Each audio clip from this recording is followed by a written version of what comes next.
First time in a long time, but back like I never left. Taking each day as it comes, you know me, I don't read ahead. Watch me burn down everything, BBE on the TV set. When I'm in control on the road, you can never really know what's up next.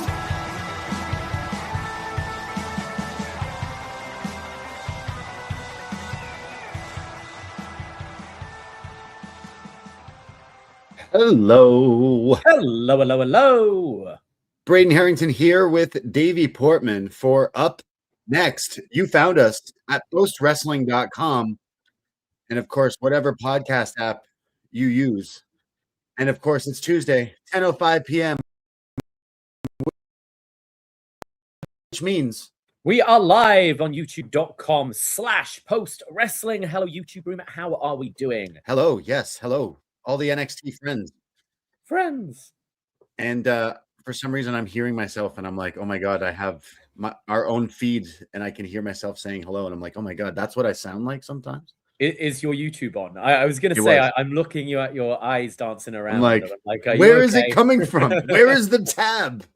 Always know where the tabs and where the sounds are coming from, right? The worst is when it happens when you've opened up, like, I'm a tab guy. I rather have like loads of tabs and multiple windows, and sometimes you don't realize there's another sneaky window open with something going on. Those sneaky windows, they'll get you. Yeah, those sneaky tabs. Never forget when the sound is on or off, but hopefully your sound is on right now. We are your NXT friends. We are here to talk about some NXT.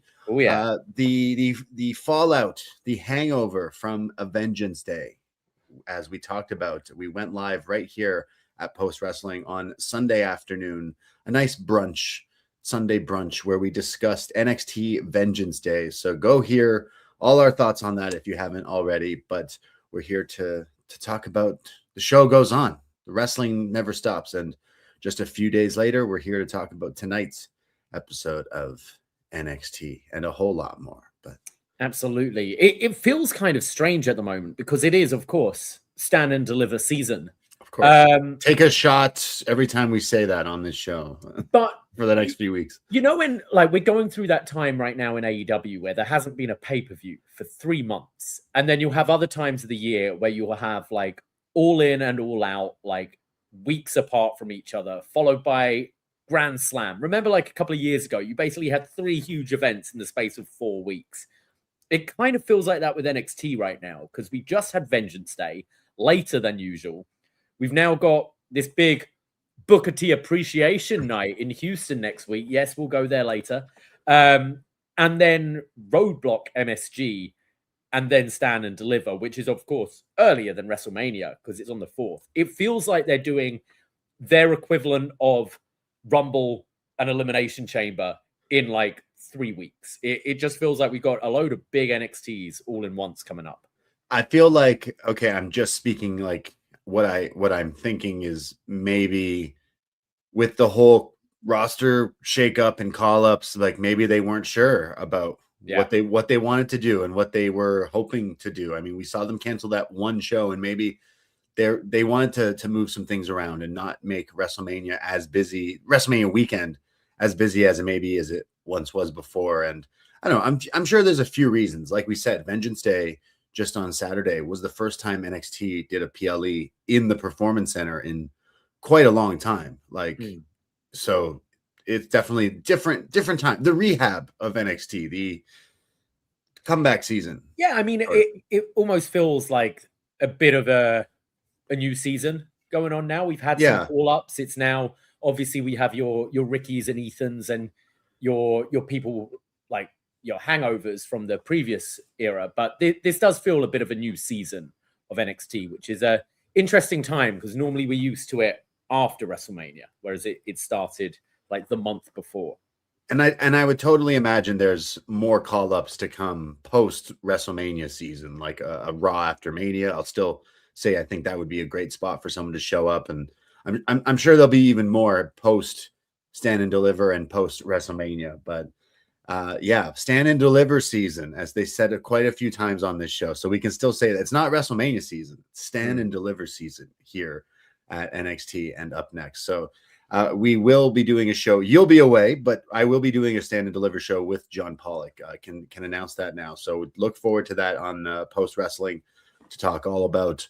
Well, coming out of this episode, maybe we know some sort of direction, but definitely after next week, we will know. You're saying like it almost feels like we're rushing to our what's supposed to be NXT's like WrestleMania. Yeah, kind of. It feels like next week Houston is sort of like the Rumble, and then Roadblock will be the final like thing to get those last matches. That feels like Chamber, but we're doing it all in. You know, it's March 10th, and I think it's April 4th, Stand and Deliver. So got a lot of big shows to get through. Yes, absolutely, and we will be covering NXT as we always do, but. Yeah, there's a lot. WrestleMania season, all these like WrestleMania weekend shows, like the craziest amount of stuff announced for WrestleMania weekend, like the Hall of Fame, the GCW Collective, that Maple Leaf, like what is that other one that has like all these other House of Glory and all this stuff. Like there's so much wrestling that you can consume WrestleMania weekend. So maybe if you're someone who's like I am not putting that money down for a WrestleMania ticket, there's still so much other stuff going on, and like that's definitely where I'm like, oh man, I love the WrestleMania weekend. It's like a festival, and every once a month, even if you're not going to like the main event stage or show or whatever, there's still so much like other stuff, the support at the festival, if you will. And like that's definitely where I'm like, man, like seeing I'm okay. The FOMO DDT isn't doing a show this year, so I guess Haku the dog couldn't get his visa in time. But I'm kind of like selfishly like, oh, I would feel genuinely bummed if I missed that. But they're not doing a show. But some of the other stuff, like if you're a wrestling fan, it's always fun seeing some of the stuff that gets announced for these weird WrestleMania season. And in Vegas, you got everything from like dwarf wrestling to I don't know, but it's Vegas. You'll find whatever. Yeah, and that's got nothing to do with WrestleMania. That's just the strip, right? It's just Vegas usually. Yeah, I'm pretty sure they have their own fed there of little people. But yeah, so for anyone who's gearing up, I'm sure in a month or so, right? Over a month, we still have till WrestleMania. But at this point, I'm feeling more hyped for stuff like that than the actual WrestleMania at this point in time, which I'm hopefully that does change. But some of the stuff looks a whole lot of fun, so I definitely will be watching. But like a record-breaking announcements of shows and events for a WrestleMania weekend, so wrestling is thriving. Well, I imagine a lot of companies are like, well, we're probably not doing it next year with Saudi going on. We've all been theorizing: is Tony Khan gonna be that like knight in shining armor to be like, hey, we're gonna do our own weekender, and you're all welcome to put on your shows or not? We don't know. We don't know what we're gonna have, but it is a shame. Like WrestleMania, yes, it's fun, the spectacle, going to the stadium, watching the show, but it is that kind of festival feel, isn't it? Where like so many different venues putting on different types of things for different tastes. You know, wrestling has so many genres within itself. So I imagine a lot are like, well, we might not be doing it next year, so let's go all out this year. I wonder, would it be cheaper to get a flight to Saudi and a ticket next year than just tickets and hotel stay for this time around? It's looking crazy. It's looking pretty nuts. The tickets aren't too bad, but yeah. Hotels right now. Like there's a whole lot of other stuff that goes on in Vegas and even that week. But yeah. Oh, you're talking about Vegas, right? Just in general this year, like it looks really expensive to want to go to. Like that's just what it is, right? Like you want to go to these shows, you got to pay to play. So, but like next year, will we see like a GCW do a show? Will we see like these other people do other events in a WrestleMania weekend, or will there be some sort of like big AEW event that maybe it's an all-in like announcement somewhere that is like, hey, do all your other stuff this week, is treat it like a pretty big deal. I saw Queens just went on sale for Double or Nothing in that stadium that's next to, was it the I don't want to say it's Louis Armstrong, but is it? Yeah, it's the Louis Armstrong. So it's part of the complex. So like it's part of the tennis complex, which has loads of different courts. So I'm more familiar with like Wimbledon. So Wimbledon, you have Centre Court, which is the big one, and then Court 1, which is still a really big stadium. This is like the equivalent of that. It's their number 2 court. You would imagine they do announce some sort of thing where you do have all these indies doing a WrestleMania type week, like an all-in week or a Revolution week or something along those lines next year. That they treat it really big. We have seen as well that AEW don't like they're not fixed with their dates. You know, like obviously All In London has been end of August, but it was July last year in Texas, so they might move it to try and do a big weekender. You would hope that they would do something. It'd be really smart, considering fans would definitely be eager to go to wrestling, let alone like travel for some wrestling too, since they probably won't be going that far for like, you know, into Saudi Arabia or whatever. But I'm sure fans will, as I've heard Undertaker really try to sell fans like, hey, you should probably go to Saudi Arabia for WrestleMania. It's going to be really good. Hey, The Rock might wrestle. Come on, it could be crazy. It could be nuts. Maybe The Rock shows up at. He's not winning any Oscars. We know that. So maybe he shows up at WrestleMania to set up for that big Saudi paycheck next year. Like, imagine what The Rock would get paid in Saudi. That's got to be the biggest, paycheck ever for wrestling. I feel I'm speaking for myself here, but I think for a lot of fans, I think last year really pissed people off with The Rock. You know, and even if he did come out Raw after Mania or at WrestleMania to set up something, doesn't mean it's going to happen. How many things have we seen The Rock set up that just went nowhere and didn't happen? And so, I wonder. I mean, I'm sure they're going to want the Saudis are going to want some big names on that show. I could see him involved, but we'll see. He's got that Scorsese movie to film. So, although I have been enjoying the videos of, I can't say I've necessarily enjoyed The Rock and Kevin Hart's Jumanji movies. Nothing touches Robin, the original, obviously, but the videos that both The Rock and Kevin Hart have been posting this week, where they've been trolling each other while on set, have arguably been more entertaining than the movies themselves. Like, hilarious. They are really quite a pair, because also he looks like he's like half the dude's size, but I would say those are pretty funny. But I don't know, if he's got all these movies to film, I don't necessarily think he would come back. But imagine what they would pay The Rock to wrestle in Saudi. Like, that would be, if they're paying who God knows who they've had. I know they wanted Ultimate Warrior and Yokozuna, so still holding out for that, I guess. But we'll see if that actually happens. But WrestleMania time. It's when we're supposed to be excited about all the wrestling and everything. Are you pumped? Are you in the zone? You know what? I quite enjoyed Raw last night. Even if the crowd were weird last night. They were pretty quiet, but I thought they had a couple of pretty good angles that has started to build up my excitement a bit. I really enjoyed the once it got going. I thought the beginning with Punk and like trying to read this crowd who weren't really that responsive. It felt like, those early days of his return when he'd make some AEW references that would go over people's heads. It started a bit rocky, but I thought once the Usos actually came out, I really got into that main event segment. And I think it was a great way of,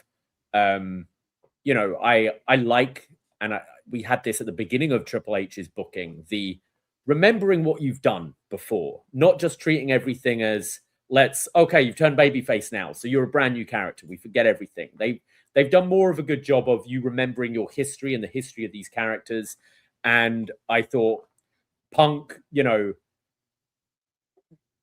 bringing up that Roman treated them like shit for years and that they're still his lapdogs and he never apologized to them, while still being a bit of a bitch himself and not apologizing for the Seeker line. I thought it all worked out really well. And even like the punch at the end from Jimmy, I'm glad it wasn't just like a big beatdown. It felt more like, friends have pissed each other off and someone's thrown a punch and like it moved apart. I thought, I got really invested in that segment. And I was someone who last week was a little like, well, it was a bit 1-100 bringing up Roman's dead father, but it felt that they had this in mind. They knew Roman wasn't going to be here this week, so let's carry on that story using the Usos. And I really got into that main event segment.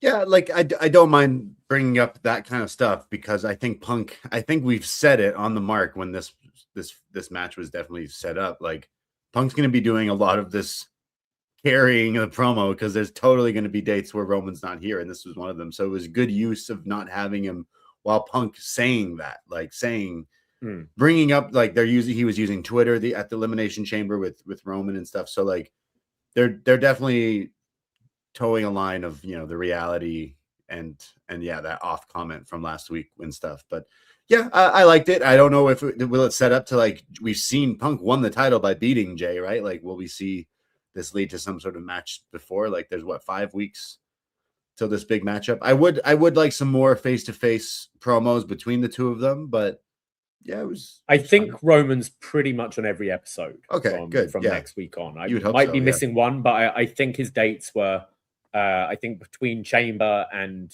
WrestleMania, I believe it was 5. So he's going to be there next week, I believe. And I really got into this. I thought all three were excellent in that segment.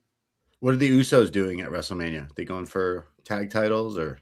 I think that I still think a lot of plans are dependent on how that hernia's healing up, because I could see it right now. I think Austin Theory and what's his name? Logan Paul against the against the Usos. I think that's probably the direction for their titles. But you know, if Braun isn't around for Mania, do you have Logan in that role or whatever? But is it Seth v Brock maybe as well? Because, you know, then bringing up how will Brock respond to Paul Heyman being out of action indefinitely and all that. That's definitely where I would see the story going, right? Like, yeah, that's pretty clear as day. It's like, oh, well, Paul Heyman is beat up, then who would get mad at that? Roman wouldn't care right now. He's busy. But Brock, and we want to beef up like a bigger match. I do think that would be it. But it feels like there's like 3 or 4 matches that are on the table, whether like with the tag, with Seth Braun, Seth Brock, maybe Ober, Brock. Like it all feels like, will Braun be ready for WrestleMania? And I think we're having these vague directions until we know for sure if he can be healed up in time. Yeah, it's weird. After watching the masked men segment from yesterday on Raw, you would figure they're going towards like a Logan Paul or Austin Theory, because they're the ones beefing with Seth and his many men. But I guess, yeah, if Brock could easily, like, you could easily spiral these two off and then have Brock and Seth. But there's also LA Knight involved in the story as well. Yeah, LA Knight actually. Yeah, like, it's weird. LA Knight's still coming off. Like, if Unreal did anything for anyone, I think people are back to caring about him again. Like they never stopped really with this guy. But like, I feel like there's this WrestleMania season seems so not creative, so like stale. I find, like, I compare to, again, 2 years ago. I didn't necessarily like last year's build, but at this point we were feeling so much hype and anticipation post Elimination Chamber, even last year. But I feel like LA Knight is someone that you could have easily been using in like a way more creative way, because he's just organically still one of your hottest characters. So it is kind of weird because he comes out here in the segment, feels like he's one of the biggest stars still, and it's like, do you put him in a world title? I mean, you're not this time around, but like, what? Yeah, maybe he's the Logan Paul feud, but then we've seen that before too, right? So yeah, not quite sure at this point. Watching Raw yesterday, you'd think the Mania match is Seth and LA Knight versus Logan and Theory, which is probably a Raw match, but like, that's what I mean, it's also, yeah, we're seeing Seth on TV, but how healed up is he? Maybe that is a direction, a tag match there where you can sort of hide a few injuries and things like that in it. Yeah. Oh, you can easily hide Seth in a match if he's not ready. You just have him dress in a mask. Yeah. And a whole black outfit, and then have like 6 other people wrestle from. What was that segment? Okay. Like that was, if I've already called this Scooby-Doo shit, now they've really old man withered this. That was the Power Rangers Putty Patrol. That was someone sent it to me, and I actually thought that can't be like this is 2K or this is AI or something. And then I went to WWE's Twitter and saw it, and I was like, wow, okay, yeah. It looks like a pit, like a fight with all these people. I understood the idea of it. I mean, it's something in theater all the time. If you want to, like magicians, if you want someone to disappear, you think they're going that way and they're over here because you've got crowds. But the thing is, it's like, okay, the idea is he's doing this to safely enter the venue and safely leave the venue without being attacked by the Vision. But you've got 15 guys with you and the Vision is 2 people, you maybe don't need to hide, because I'm pretty sure the 15 of you could take out Logan Paul and Austin Theory if you needed to. Oh, that was brutal. Like that's got to be runner for worst segment of the year so far. And we had Ricky Sainz singing last week on NXT, but that was pretty bad. Like I watched it like a few times. I got sick enjoyment out of it. That's how it goes. And the worst thing, like you were mentioning, like the magician, you had Michael Cole on commentary being like, it's like when you have a cup and you move it around. I'm like, this fucking sucks, dude. I'm sorry, but I haven't seen anyone like trying to argue that this was good. Like this was a stinker for sure. And I'm like, man, Seth, move away from this. Like, yeah, oh man. This was so dorky, but it got such a laugh out of me. So therefore I loved it. What's even worse, you said the crowd was weird. Yeah, at first they chanted holy shit, and then when they started moving around like ants, they were like, wait, what the fuck is this? And then LA Knight came out, and then they're like, yes, this is the, like, hey, if the crowd love it, then fuck, I guess it's a success. But holy shit, I got quite a laugh out. I can't wait to see what like Botchamania do, but it's all Scooby-Doo shit with this. Like Seth at this point should destroy both Logan Paul and Austin Theory, and then that's when Brock returns and is like, nah, you're gonna face me. So that's what I would imagine it goes to. But wow, yeah, that was fantastic. We also had Finn and Don finally break up. Finn doing, we've been covering NXT for a long time. Finn doing the turn that he did on Johnny. That's right. Where he's got his back to them and then hits the Pele kick. Or I don't think Finn likes the term Pele kick. I think it's an overhead kick. But I could be. Didn't Cole be like, oh, Pele would be proud of that one or something like that? I'm pretty sure in the call. But yeah.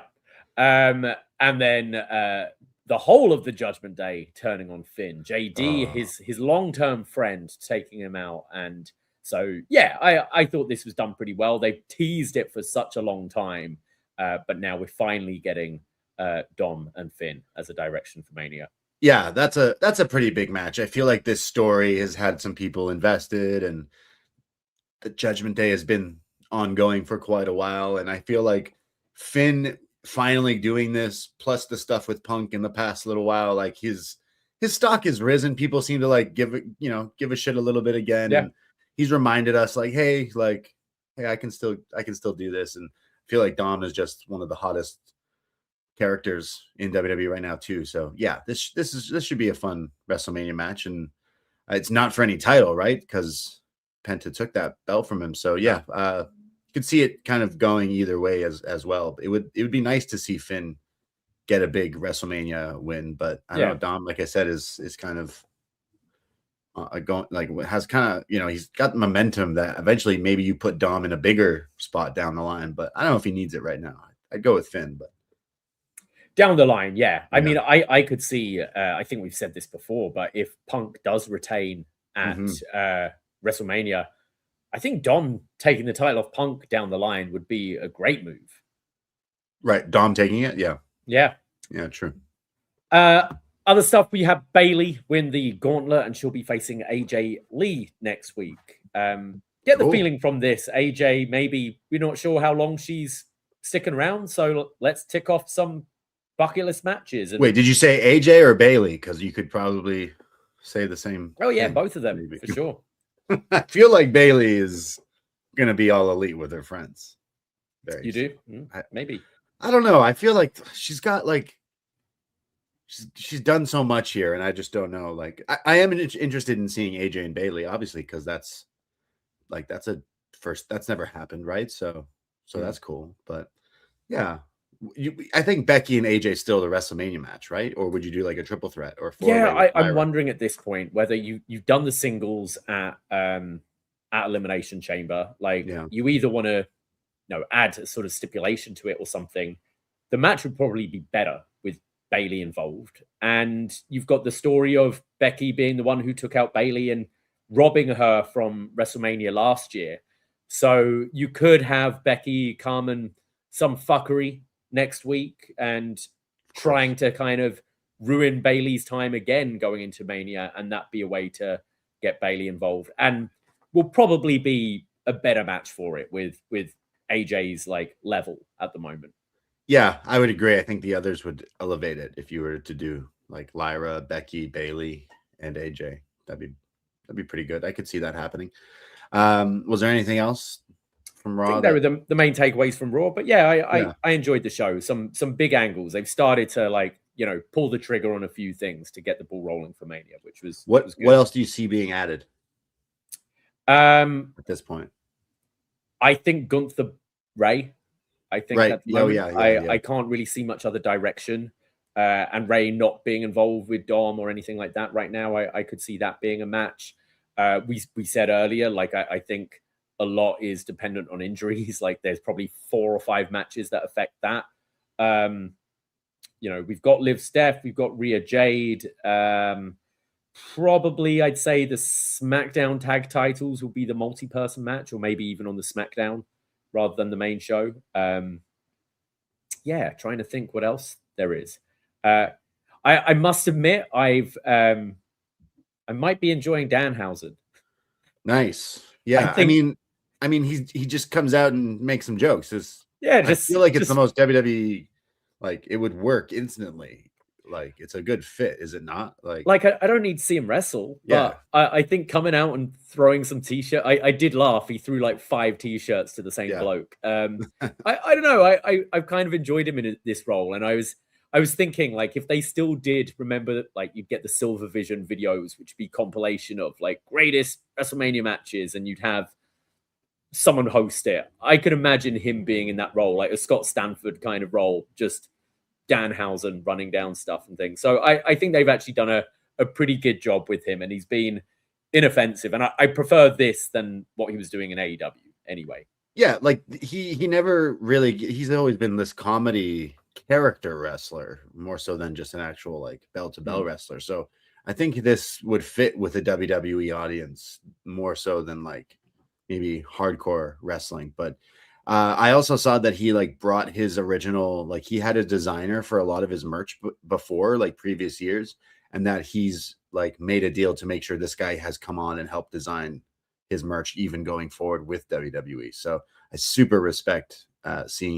him do that, because that's pretty awesome, because merch is a big part of his game. Like I see people wearing his shirt out at shows like all the time, and it's kind of maybe like where people have a cool band shirt and be like, yeah, we'll name 5 Danhausen matches. And they're like, the one, but his merch is cool. It's like, yeah, and he's funny. So he's a perfect fit for WWE. And I'm surprised Damian Priest is R-Truth's partner, because like Danhausen and R-Truth would make for a fantastic pairing, but Danhausen and the Miz, I guess, is. I think we're getting Mizhausen, Mizhausen. We're really not wasting time with Danhausen. We're going straight to Mizhausen, of course. So think of the merchandising. Write it while it's hot, that they can do. I mean, we need the ultimate main event of Mr. Iguana and Danhausen, but we'll have to wait. We'll have to wait on that one, I guess. But Mizhausen, yeah. I love WWE so much. It was. You're the one that goes up about 2005. No, you can pipe down a little bit. Hey, okay? 2005. We're gonna get some glorious 2005 mid-carders on this episode of NXT that make an appearance. So yeah, I'm just, what I was going to say is, welcome Mizhausen, but I miss Mellow Don't Miz so much. Well, we've got some big shows coming up. We normally go live every Sunday for Poison Rana Live. Last Sunday, it was kind of an upNXT Poison Rana hybrid on the post wrestling feed, as we were talking all about Vengeance Day and then talking about our thoughts on AEW and the wider world of pro wrestling.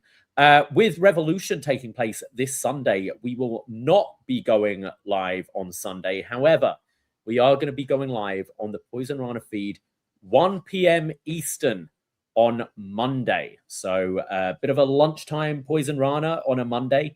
If you haven't subscribed already, go to youtube.com/@PoisonRanaPod or search for Poison Rana wherever you find your podcasts. Yeah. We'll be doing our rundown of Revolution and probably talking a bit about SmackDown and some other stuff going on. Absolutely. We'll talk about Mizhausen, but we'll talk about Revolution. We'll be live right after the Monday after. We'll talk about everything else going on in the world of wrestling as well. But join us live. The audio will be up on the Poison Rana free feed. And if you haven't followed, search us in your Spotify, Apple, YouTube, whatever you use, Insta, search Poison Rana Pod, give us a follow and check out some of the other stuff that we got going. On the free feed yesterday, I dropped a new episode of the DETOX podcast where Jordan Goodman and I were joined by our man Neal, the interim host, the official co-host, I should say, of Rewind to SmackDown, plus contributor to postwrestling.com, and of course the Wellness Policy with Jordan Goodman. And the critics are saying this is the most controversial yet outstanding episode of DETOX yet. And the critics are always right. So if you haven't checked it, this is the first time I've put an advisory saying do not listen with your family or kids in the car.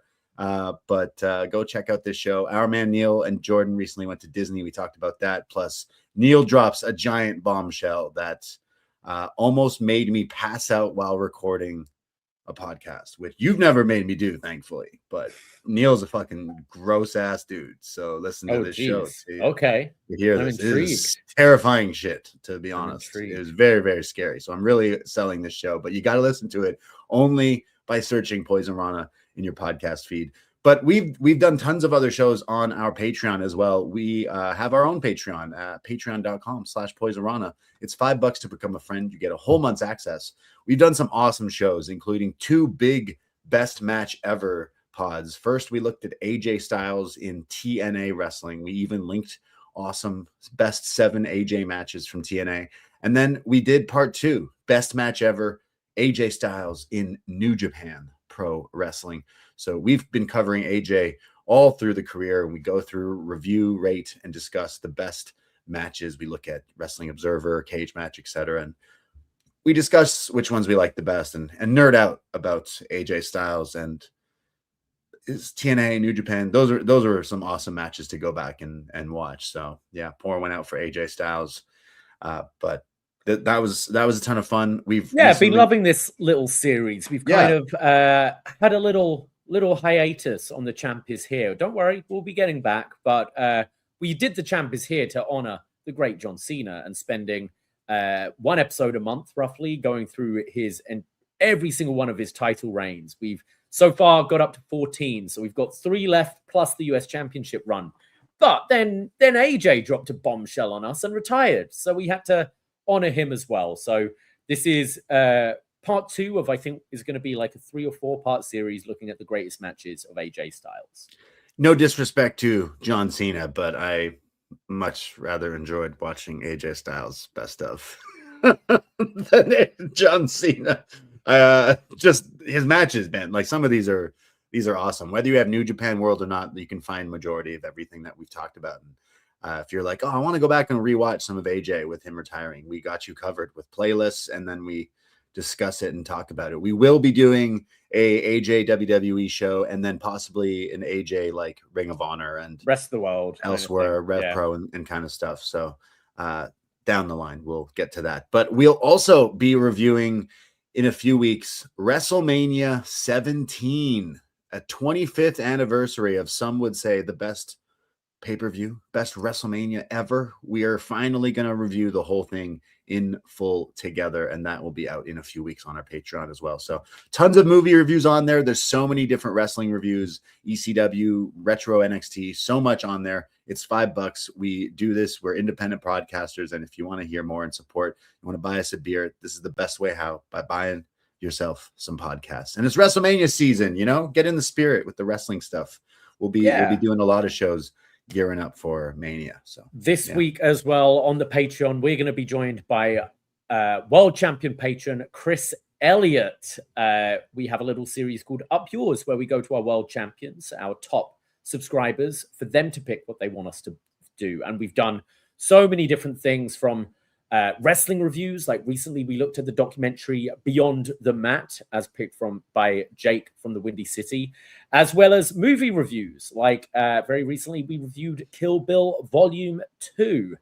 And well, Chris Elliott has picked something that is very close to my heart. And I think we're going to educate Braden a little bit on some 90s British kids TV. Yes, I know we have a lot of Brits listening, and some of these did cross the pond, but we're going to be looking at, I think, 6 or 7 different kids TV shows, which are all available online to watch, including the one I'm most excited about revisiting, The Demon Headmaster.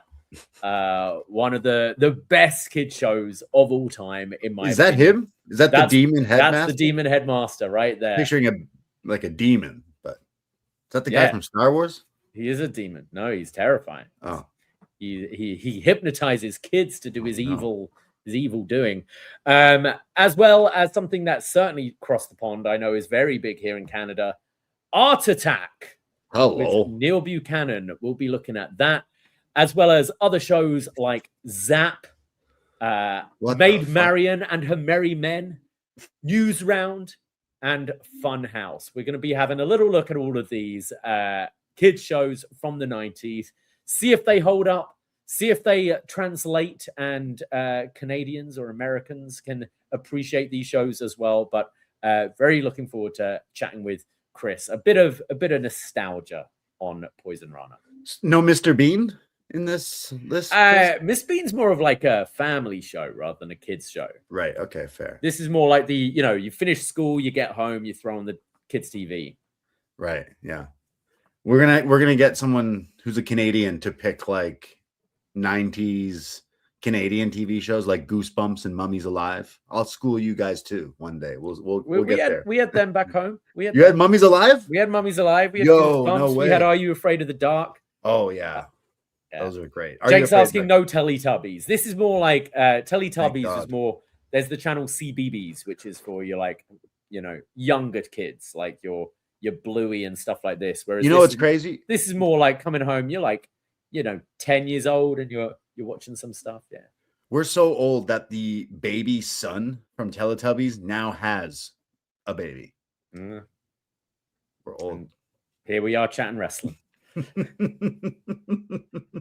No babies though. Yeah, not that we know of. Pinky Winky, isn't that Teletubbies? Right, something like that. Anyways, we do tons of shows. Looking forward to chatting about these kids UK TV shows that I'm super not familiar with, but anytime to talk about Neal Buchanan, I'm down. So we'll be joined by Chris tomorrow. We're going to review that. Tons of shows on our patreon.com/Poisonrana. Check us out. The pods connect to your RSS feed and you can listen and check out tons of shows in that back catalog. So many wrestling and movie reviews and everything. So check them out if you haven't already. And it's stand and deliver season. So let's stand and deliver and talk about some NXT wrestling from March 10th with a highlight video to start the show, featuring all the fallout from Vengeance Day. We're seeing new champions. We're seeing titles be thrown and not caught properly, and titles defended, and and so much. What parking lot brawl, sort of. There was a lot at Vengeance Day. Again, you can hear our review from Sunday. But we start things off with the new women's North American champion, Tatum Paxley, who comes out. Shout out Tatum in Scream 7. If you know, you know. But Tatum Paxley comes out with the new women's champion here. And she says, I didn't win because of the culling. And I didn't win this because of Izzy Dame. And I didn't win this because of myself. I did this because of all of you, the fans, the NXT universe, all of you that cared for me, that did this, that helped me get to this. You all reminded me to keep going. So I won this for us. When she's interrupted. When Izzy Dame comes out, you were wondering, Sunday, Davie, will this feud continue? Oh. The answer is yes, everyone. The answer, yes. It is. This is when Izzy's, I think it's Tatum as Izzy's coming out. He's like, oh, will you just go away? Really? I thought we're done, which is definitely how I think I was feeling. Izzy says, congratulations, you beat me. Wow, good for you. Not really selling herself too strong there. Being like, wow, you beat me. Yeah. Wow, real accomplishment. Wow. Then this gets even weirder because Izzy says, hey, watch this video. And it's a video of Tatum Paxley trying out in the WWE, one of the tryouts, like her in the Performance Center. And then it shows clips of Tatum Paxley on WWE TV. We see her in the, remember, Diamond Mine. Oh, yeah. NXT lore here. Ivy Nile training her. And then she turned on Ivy Nile. And then it shows her losing. And it just shows her like she wasn't necessarily like this, like spooky goth chick, I guess. It was kind of like. Yeah, I think Izzy's point here, because she says the line about you've worn loads of different masks. Yeah. So she's always trying to do different things to fit in. So you see her from her tryouts where she seems completely different. And then she's trying to be, this like submission, like shoot style wrestler in Diamond Mine and be more like Ivy Nile. And then she's getting spooky with the culling. So kind of questioning who is the real Tatum Paxley, and you're like, not real. You're always putting on different masks to try and fit in.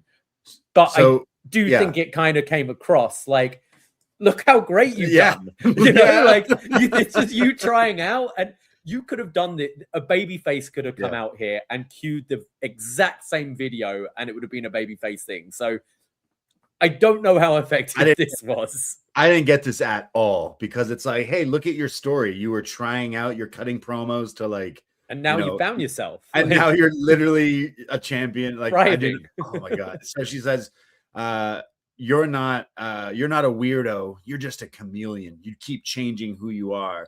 And then we get the crowd chanting, shut her mic off. And she says, I want my title back.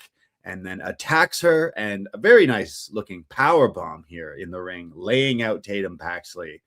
But I thought this was so bizarre because it's like, okay, now Izzy next week. Well, okay, there's a match next week, but like imagine Tatum plays Izzy's version of the, like, let's see your tryout video, Izzy. Let's see you on your beginnings here in NXT.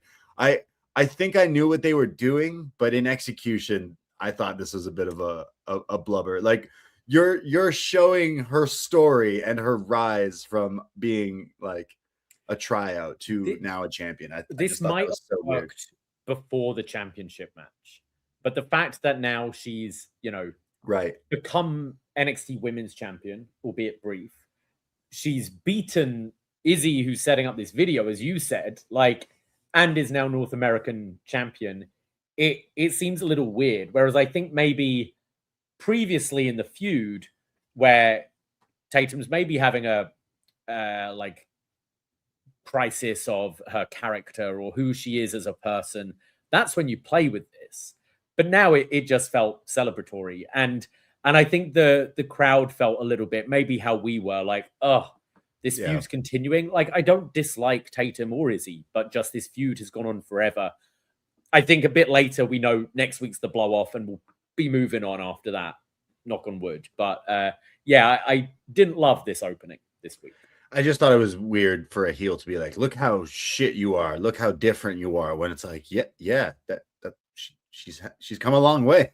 Like a great recap of her career and how she was used to being like over now. with the crowd and a champion. So yes, it helped build Tatum Paxley here. When we see Izzy leave and Tatum comes too, she's very upset that Izzy attacked her. So she's going to be trying all night to find Izzy to get some revenge. We go backstage. Ethan Page is with Ricky. They're both pretty bummed out, and Ricky's kind of asking him what happened with that title slip up in the match with Joe. And he's like, man, I threw it to you. It was my mistake. I'm sorry. It won't happen again. Ricky kind of is like, okay, I guess. And then they say that they both don't have titles and that they feel naked without them. They have a match tonight, though, and basically it's sort of a quasi eliminator match, if you will, where they say, Ricky says, if you pin Myles, then you'll get a rematch for the North American title. And if I pin Joe, I'll get a rematch for the NXT title. And then you kind of see the gears moving, and Ethan Page is like, yeah, sure. Yeah, that's what's going to happen tonight. Yeah. And we had, was it on Saturday, right? It was on Vengeance Day where Ricky's talking about you can become 2-time champion. And Ethan's like, two-time champion. So we know where his sights are set. So we have that in our main event tonight, Myles and Joe versus Ethan and Ricky. But we go to our next match, a triple threat. This is not for the Speed Championship because the champion is now Elio LaFleur. But we have Jasper Troy versus Sean Legacy versus Eli Knight. Yeah. We have Troy throwing these two smaller guys around, slamming them down and everything. Booker T going off saying, no bread, no water, just meat. He's throwing these people around. At one point, he tries to do, maybe he was a little overzealous here. He's got like both of them up for certain slams, and he kind of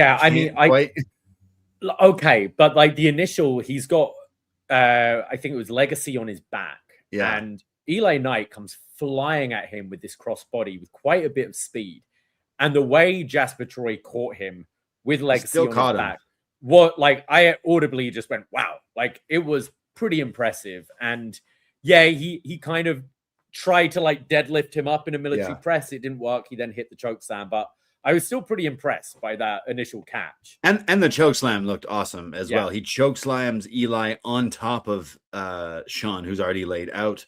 There's a series of big boots as well, but then the two smaller guys fight back. There's a series of super kicks. This is when they send him to the outside, and then Keanu Carver comes out and spine busters Jasper through the announce table right in front of Booker T, and then looks at him in the eyes and says, stop playing with me. Stop playing with me, and leaves. And Booker is very shook by this. Booker T with one of my favorite calls in NXT history. Booker T, he wasn't quite on one tonight, but oh my God. Was this during the commercial break? Maybe. Where he's going off about, he sounds like Tony Khan about his safety. Like he goes, and I quote Booker T, because so Keanu slams this dude right in front of Booker and then yells in Booker's face, don't stop playing with me. So Booker T says, my life is in danger out here, and I don't like it, damn it. We might need to add that to the beginning of our podcast themes. My life is in danger out here, and I don't like it. Damn it. Oh, fucking A. So Jasper's basically taken out of this match, and then now we have Legacy and Eli, and this is where they start to really hoop here with crazy offense between the two of them. There's like a huge dive to the outside. There's the kick off the turnbuckle moonsault by Eli. Eventually, Jasper slowly starts to get up. There's Legacy hitting like the AJ Styles moonsault into a DDT, but he turns it into like a sit-out reverse DDT for a 2 count. There's then a Spanish fly from Legacy for a near fall, and then Troy comes back into the match and hits a double Samoan drop, but can't keep them down.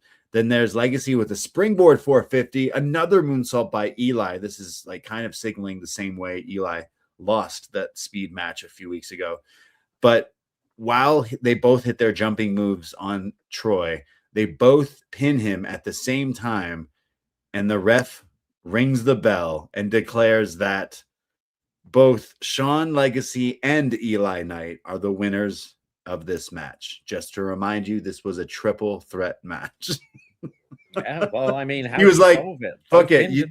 This wasn't for any title, so fuck it. I don't get paid by the hour here. The match is done. So, yeah, Booker T did not like this. If he was upset already from being almost attacked, he's like, "What the hell? You can't do that. That's not what we do here. Why is this ref doing it?" And Vic's like, "Hey man, he's the ref. He called it." So yeah, Legacy and Eli win this match. But I mean, they deserved it. They did the most work in this match. So really. Yeah, I mean, I'm gonna say maybe we should just book Jasper Troy in triple threat matches every week.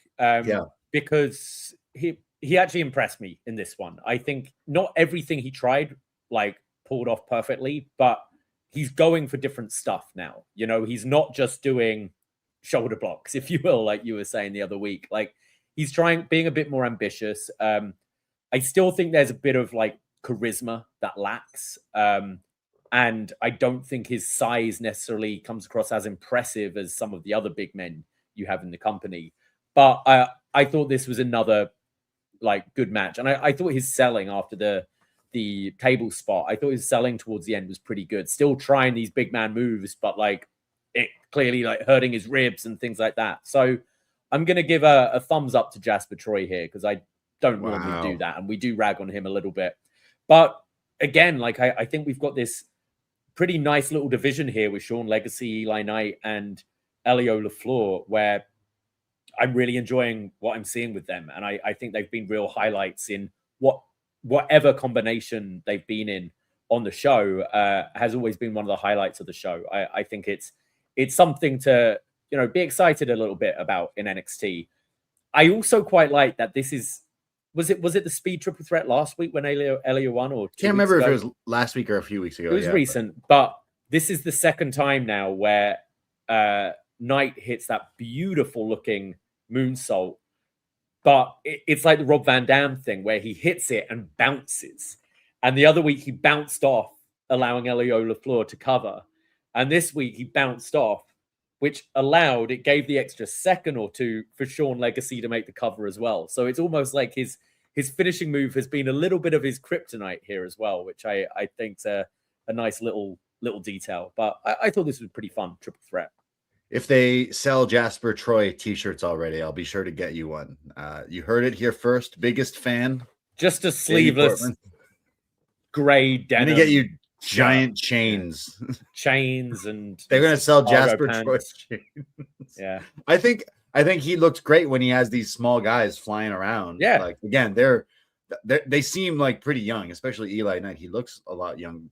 He looks young, but like they're doing all these crazy, like they come from the indies. They know how to do these fun cruiserweight style matchups. And then you have this big lumbering dude who's just like the base. It's like, yeah, of course he's going to look good, but it was a whole lot of fun. This match. I really am impressed with Sean Legacy. Like I would definitely be using, I mean, Eli Knight too, but I mean, Legacy, like he could definitely be someone to focus on down the line. Now I know both of these two will be featured in something else a little bit later. So that's some good news considering like, hey, they're pretty decent from what we've seen on TV. So if you can make Jasper Troy look good, then fuck, you're doing a good job.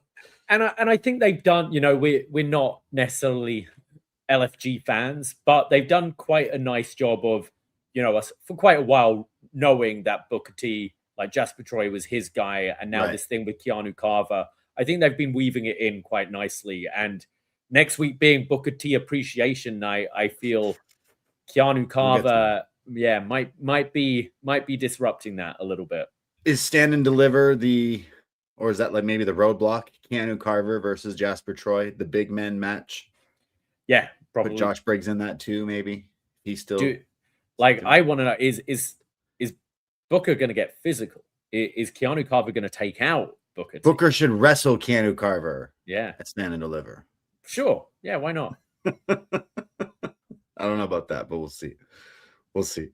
We go to Tatum Paxley looking for Izzy. She's asking everyone, where is Izzy? Where is she? I'm looking for her. And instead she finds Shiloh Hill in his office. I guess he's in like a wood shop. The workshop. Yeah. Yeah, the workshop of the Performance Center. I don't know what he's doing. He's banging on things. Well, this is where the guy works who has to mend the porch every week.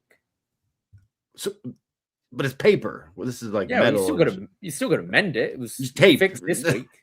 Tape and some paint is what they usually do for that. That looks like paper.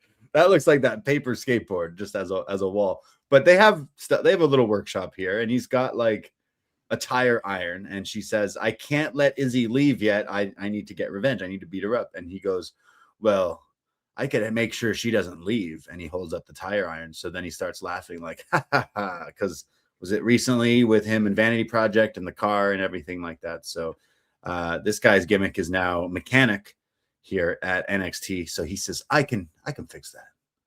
I feel the punishments in WWE just aren't severe enough. This guy removed someone's wheel from their car a couple of weeks ago. Pretty unsafe. Clearly nothing happened, and now he's gonna do it again. Like, I know we have to, suspend some disbelief, but if either of us fucked with an employee's car, I think we would be brought to justice. Yeah. I think we would be in trouble. Where's the HR department? Yeah. Like, oh, I mean, I don't know if they have that in WWE.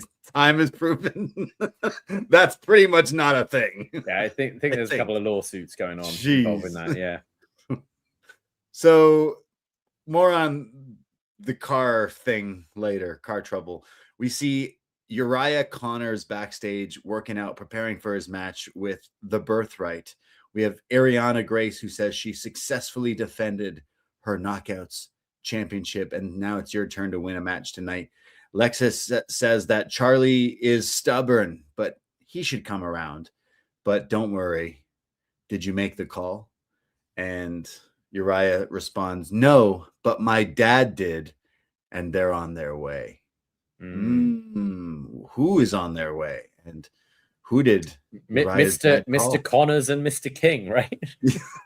Mr. Connors and Mr. Dempsey, you mean? Mr. Lorenzo. So interesting what's happening here. Well, we'll see in just a few minutes, but we go to the No Quarter Catch Crew reunion here. Wow, we had Diamond Mine references and now No Quarter Catch Crew here on NXT. Charlie Dempsey and Tavion Heights taking on the Birthright, the Nepo Babies, Lexis King and Uriah Connors here with Stax and Ariana Grace ringside, of course. Charlie and Uriah start the match off with some very nice technical wrestling here. Some like wrist locks and technical tests of strength. Eventually, Charlie locks in a very nice cattle mutilation and starts wiggling all around here. Now, is he shouting out his friend Wren Sinclair, or is he shouting out the man I still think he will retire, the American Dragon, with this cattle mutilation? But he did it really nice here with this move.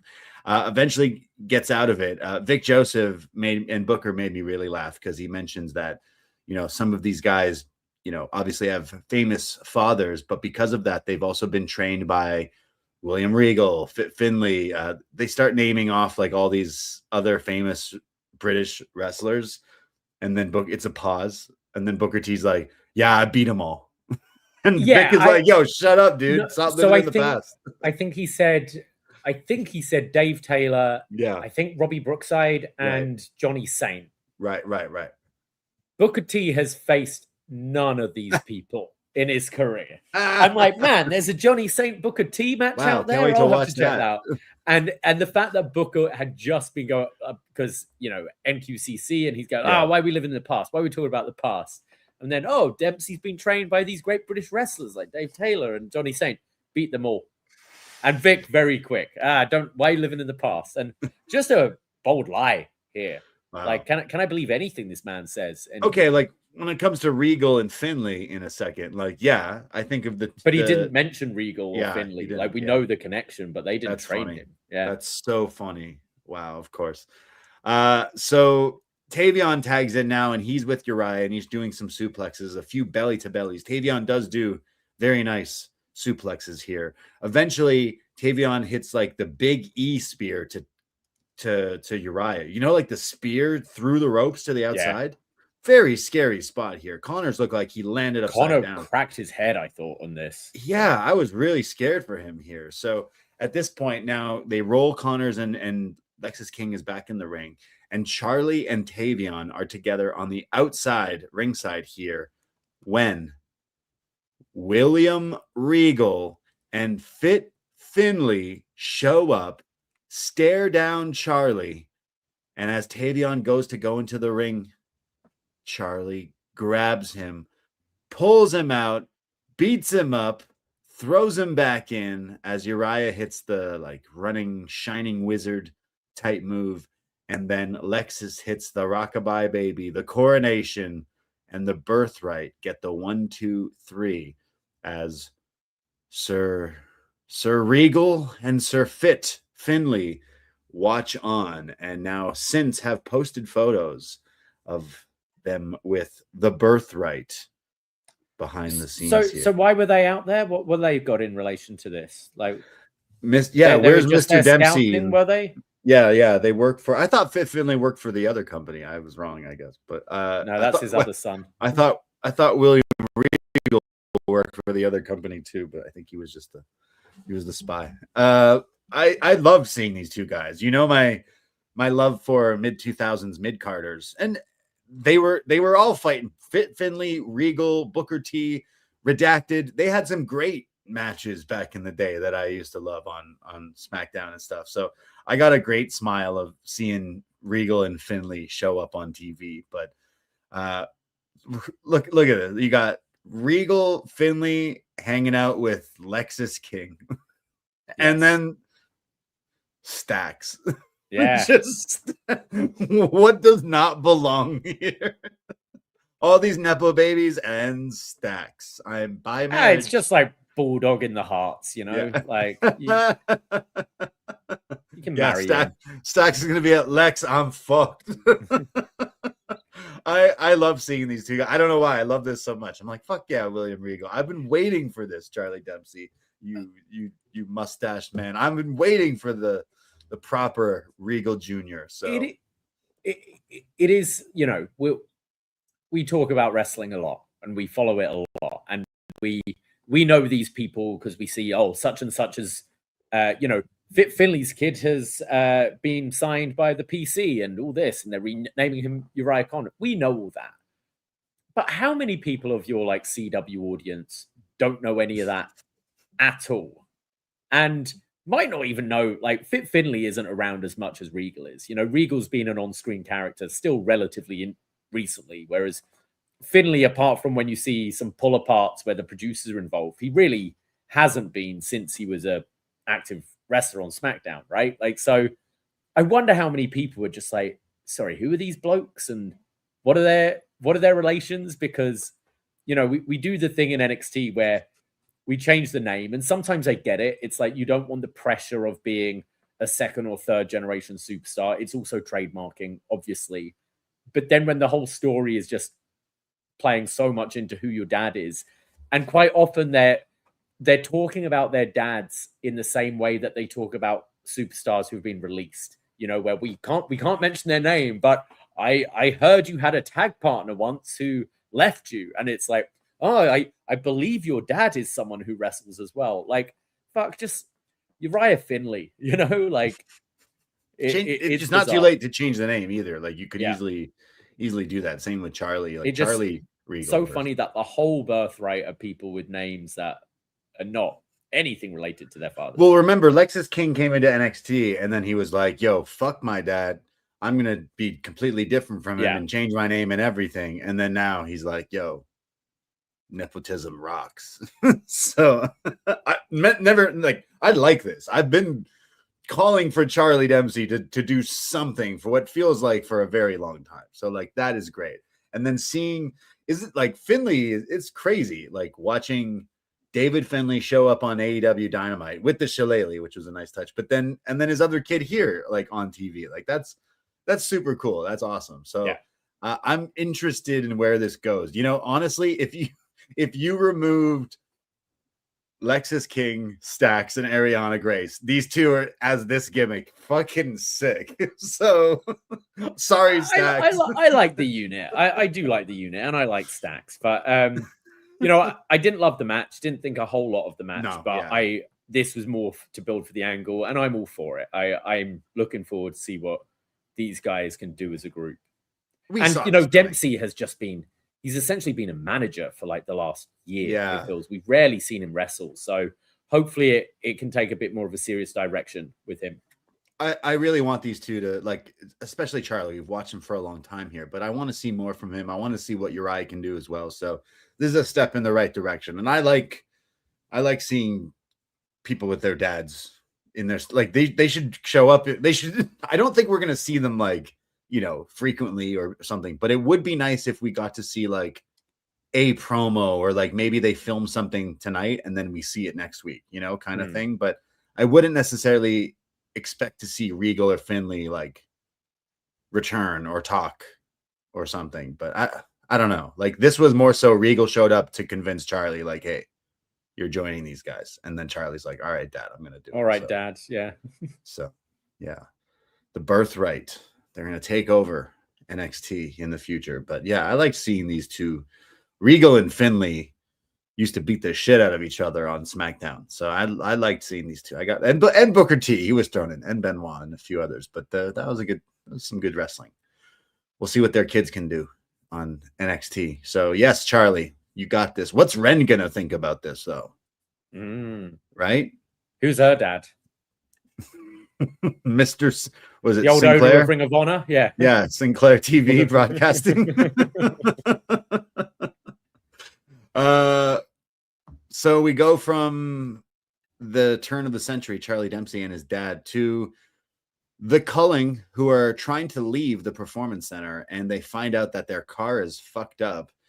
We see Wren and Shiloh, and she's like, what did you do? And he's like, well, I didn't know which car was hers, so I just did it to all of them. So I'm not sure if this refers to him damaging every single car in the parking lot now. That's what I took this so as. Like, as we were joking earlier, imagine your coworker like fucked with your car. Now you imagine your coworker fucked with every coworker's car here. So Shiloh Hill does this. Mr. Stone's there. He's all angry. And this guy is not a very nice employee to have around, I would say. That was pretty bad. But at least Izzy is still in the building, I guess, or on the premises. You don't want to be walking this late in Florida. So we go to Tony D'Angelo. He's got a promo here after beating Dion Lennox. He walks out to the ring. He got a microphone. He says, I came back for revenge, and Dark State was phase 1. And then I took out Dion on Saturday, and I will admit he died on his sword. We had a fight, but I had to bury the old version of Tony D'Angelo to become this man today. And I'm the toughest son of a bitch in NXT. And phase 2, I came back for the NXT championship. So Joe, I'm sorry to say, but when the time comes, I'm going to whoop your ass, because Tony D will be the next NXT champion. So short and sweet here from Tony D, which I think is the right move, because coming off the match with Dion, like, hey, it was a bit of a fight. We enjoyed watching that. It was good.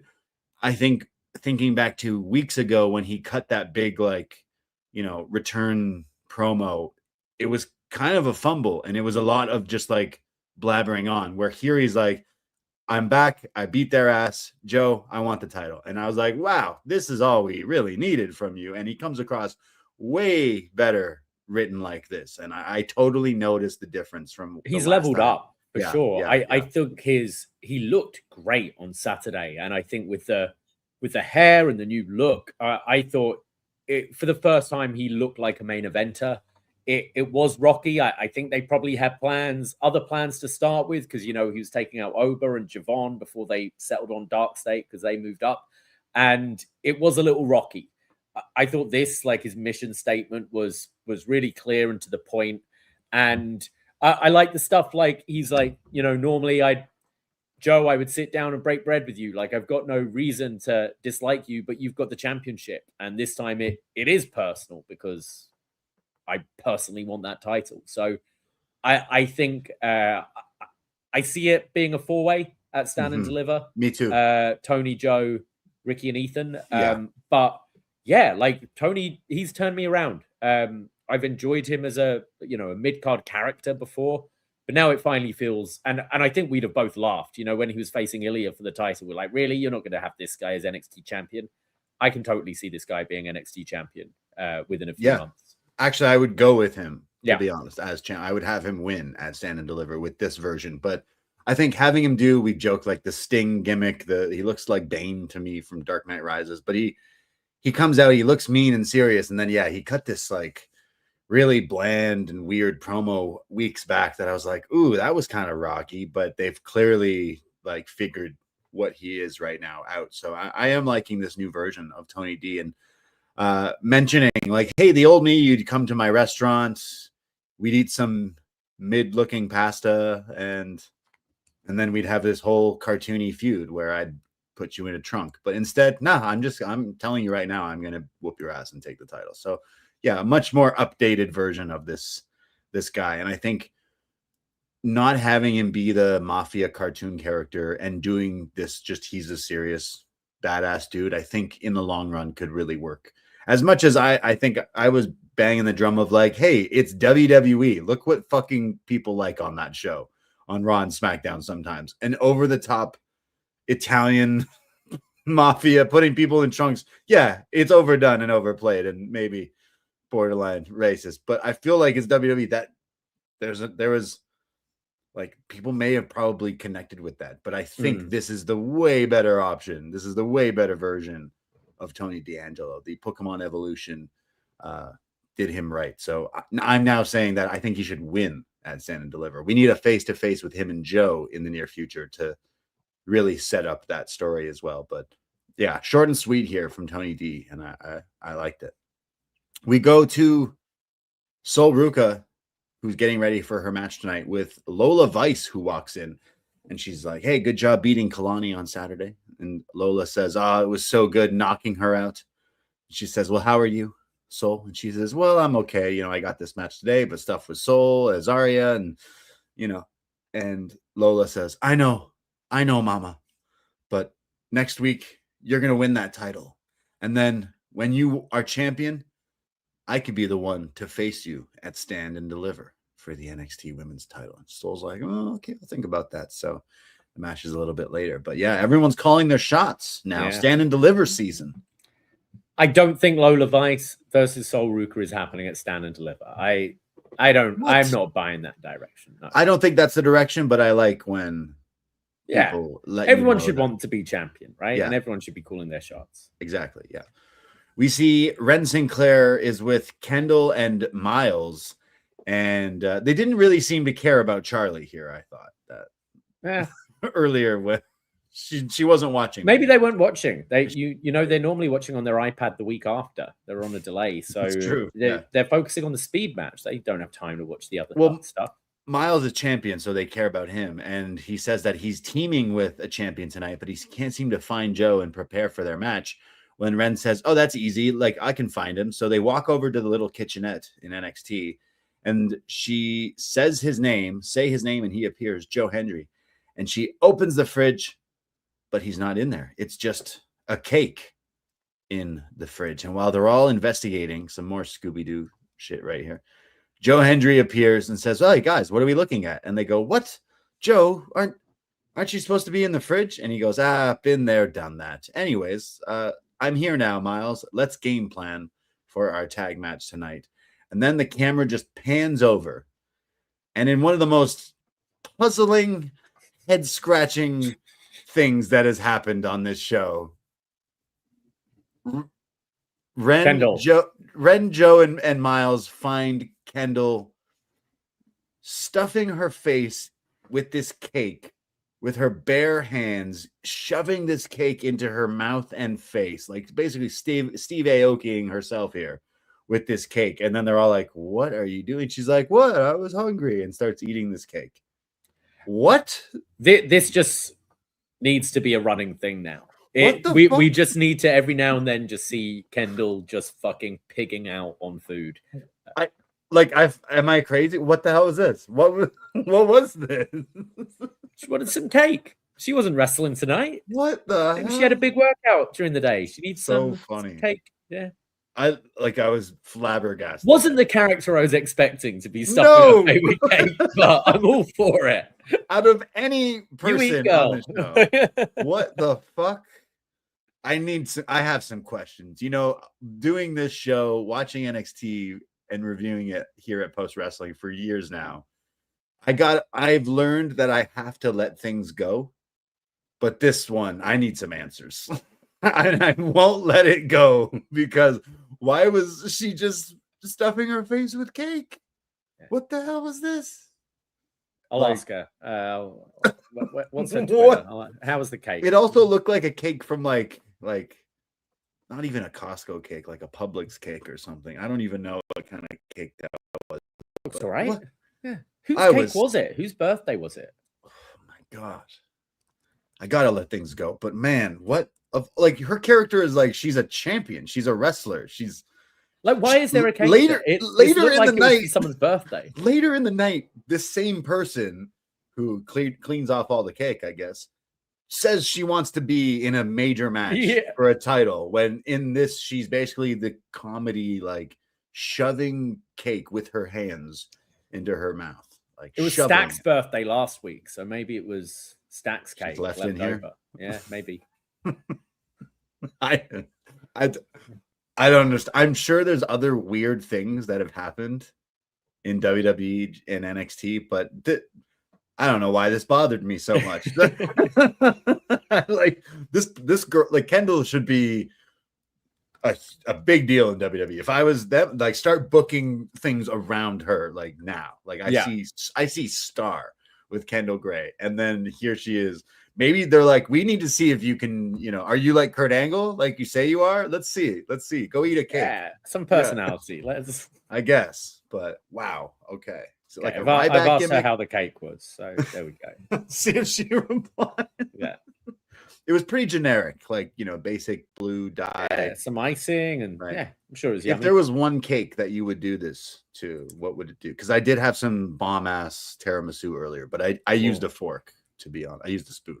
I do like cheesecake, like right. like white chocolate raspberry cheesecake, that kind of thing. Yeah, I'm not a huge like cake person, but when you crave it, like sometimes I'm those individual cheesecake slices you get, like sometimes like, man, I'd kill one of them. But I just want to grab it with my bare hands and shove it in my mouth. I remember I'm more of a cheese guy. Like I do remember being a student, and next morning, like I'd been on a bit of a sesh and opened my fridge, and there's just a block of cheddar cheese with a massive bite out of it. So I'm not going to judge Kendall. I lived with you for a while. I've seen you do some questionable things with food as well. So yeah, the last time I was at your house, Ryback was in your butter fridge, so your butter drawer. He's made his way to the other fridge now.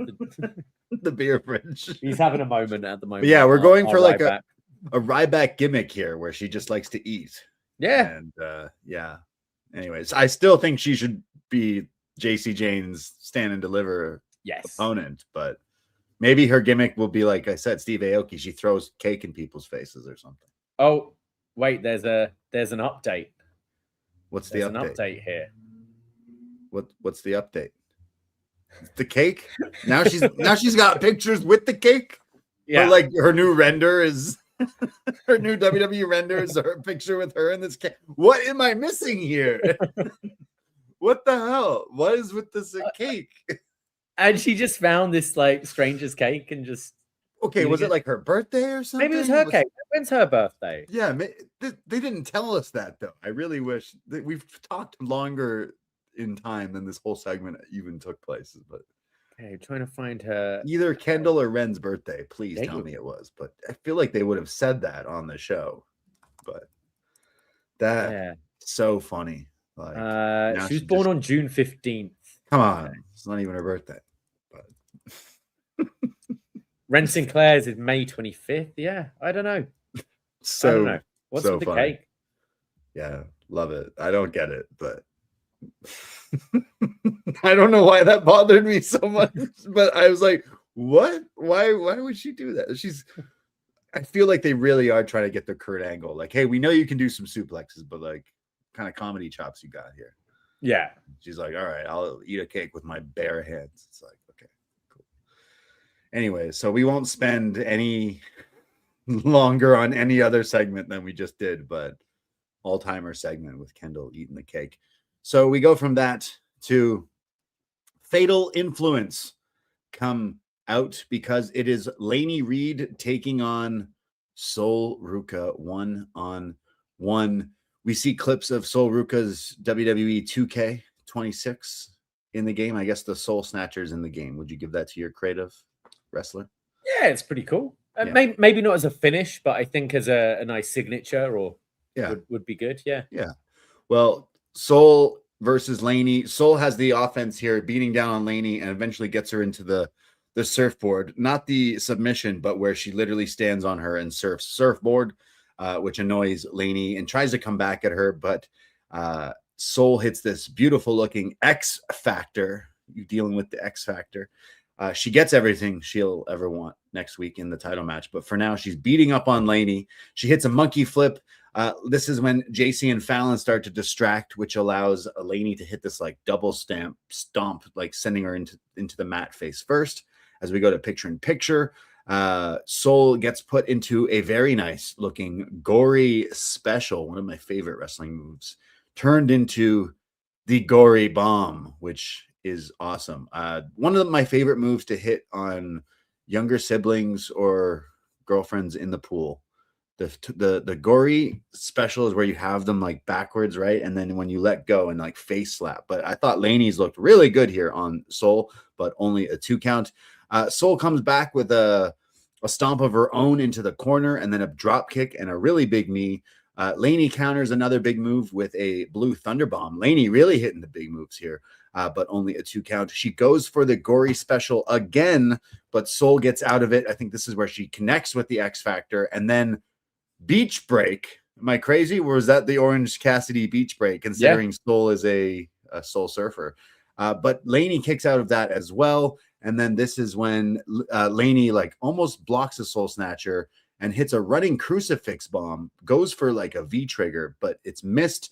And this allows Sol to hit the Soul Snatcher and win the match here, setting up for her big title match, triple threat next week. But some fun stuff here from Lainey, especially. Like she was hitting some all Japan moves here, like blue thunder bombs and big knee strikes and gory specials. I was like, damn, she was showing out.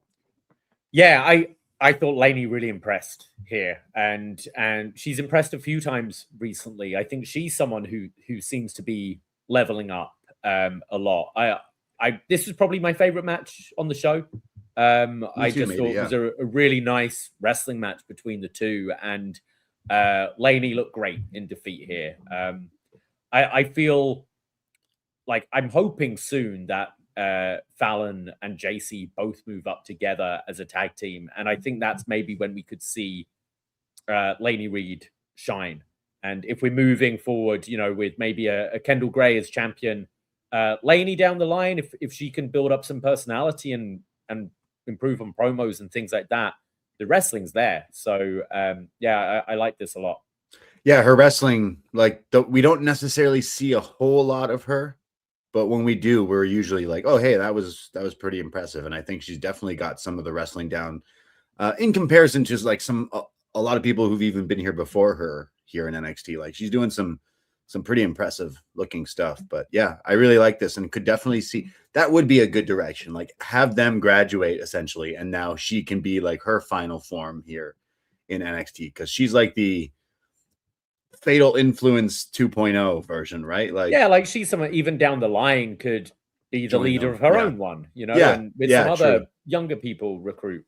Exactly. This never ending. It's from Toxic Attraction to Fatal Influence to whatever. What other Michael Douglas movies can they flip the name on to make her stable? We'll have to work on that. Falling Down? Which? Ant-Man? I said The Game. Yeah, The Game. Yeah, The Game. Falling Game.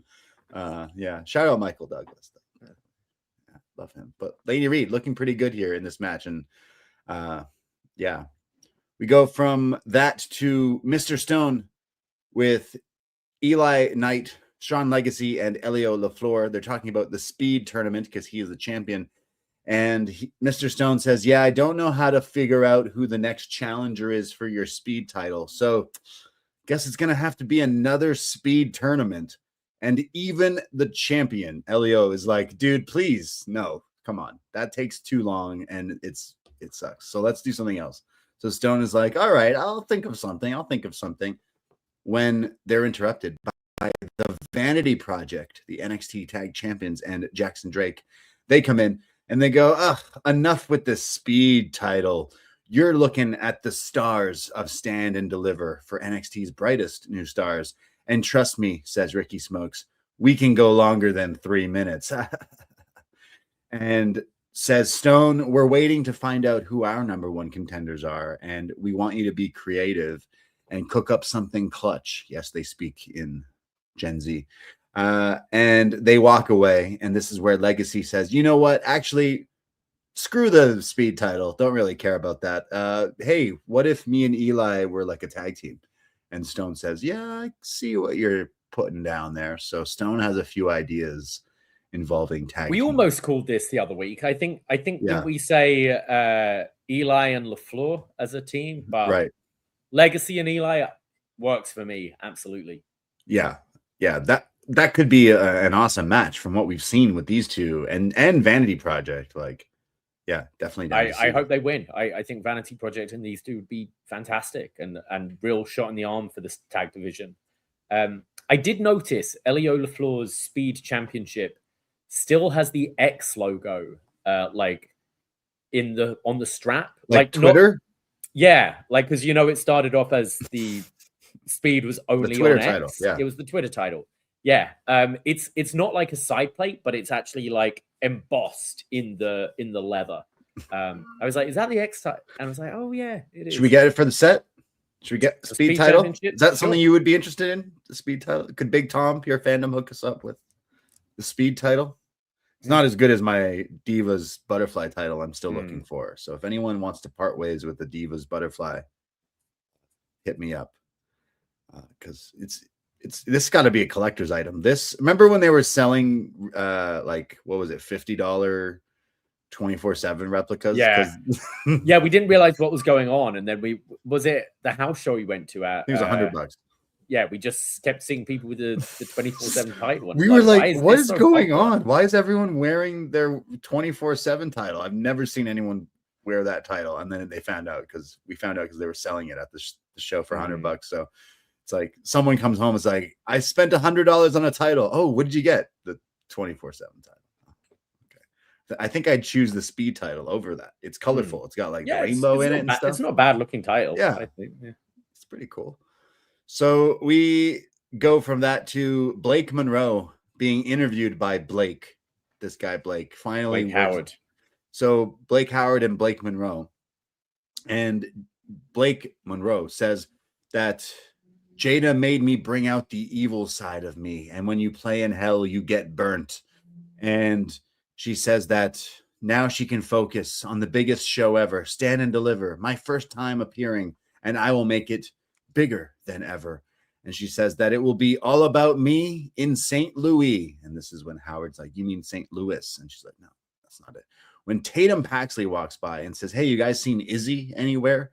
And they're like, no. And then she walks off. And we see Monroe stare at the title a little and then says to Blake Howard, Blake, we really need to figure this out. You need to change your name because this isn't going to work. There's only room for one Blake in this town. So I thought that was funny. Is that not a Vince thing where it's like, whoa, you can't use Blake. We already have one. So you want to have people with the same name. Yeah. No. So that looks like the direction. What Blake Monroe, Tatum Paxley for Stand and Deliver? Do you think? I would say that's the match, probably. Yeah, after this. And that then just circles back because Blake Monroe alluding to this being her title because remember she lost it in very controversial fashion to Thea. Oh yeah, why was it so controversial again? Just she got pinned. Yeah, you lost. She lost on like an arm drag or something. We go to the women's speed tournament. Oh, you thought we weren't getting a speed tournament? Oh yeah, we are, but the women's one. Wren Sinclair taking on Thea Hale. 3 minutes, and we out of here. 3 minutes. And at first, both of them are going back and forth, trying to counter each other's moves. There's like a snapmare into these like shoulder snaps from Wren. Thea sends her to the outside and hits a tope, goes back in the ring and goes for a giant crossbody, but Wren moves out of the way. so there's no water in the pool. She rolls her up, but Thea counters this into a Kimura as the clock is ticking. But eventually, Wren wiggles her way out of it and turns the Kimura into her version of the cattle mutilation, the final wrench. And Thea Hale taps out with like a minute left here in this 3-minute match. But yeah, Wren Sinclair with a definitive win, a big tap out victory. Crowd here in the PC are always big Wren fans, even though it's Tuesday night. It's Wren's day every day, and I'm happy to see her get some sort of win. I think she's going all the way. Yeah, even though it's the Speed Championship, Yeah. I'd say the women's one being on Fallon, it feels a bit of a bigger deal because, you know, Fatal Influence are the women's main event scene, really. So, and it ties in nicely if Kendall's going to be going for the main title as well. So I could see Wren winning this, and I'm happy. I think she's great. I think she's a great all-rounder and hasn't necessarily been showcased to how good she can be so far. So, I'm glad she won over Thea here. I completely agree. Right now we have Fatal Influence with 2 titles, but I think we could have Wren and Kendall having 2 titles. Yeah. Eventually, right? But Thea, I'm not sure what we're doing with her. Like, she lost here in 2 minutes, but we've seen these speed matches, people lose and stuff. But she needs a rehab. Did you see the video she posted? Yes. In a nutshell, what was she saying? She said some pretty awful stuff about terrible fans. Yeah, she was basically calling out fans and just being like, hey, remember, like, I'm a 22-year-old girl and we're real people who have feelings and we see stuff and read stuff, and just telling people to be nice, be fans, but you don't need to be hateful and stuff. And yeah, I can see it. I think over, since that sort of botched finish and things like that, I can imagine her getting some pelters online. But I also think it's, everyone is so online these days. You're going to get criticism. It's part of it. And obviously, people are shit. People are really shitty the way they go about it. And I think we always, doing something like this, have to try and, we try to be fun with it. We try to be objective with our criticism and things like that. And we try never to be just outright hateful or nasty. But also on the flip side, those people do exist and they're not going to change. And there's always going to be people like that out there. And you got to learn how to kind of try and deal with it and maybe not be so online and just try and because it does hurt, especially if you're reading all these things. And I think especially for probably young women more so than the guys at the time are going to get this a lot. So, and I know we're probably preaching to the choir here because our listeners are wonderful people. Yeah, I mean, for the most part, wrestling fans, you click a tweet from any wrestler or an Instagram post and look at comments.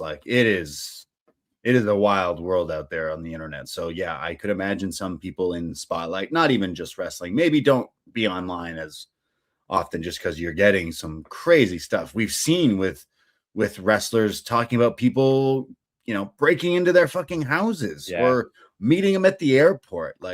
Y'all need to stop. Yeah, Alicia Taylor.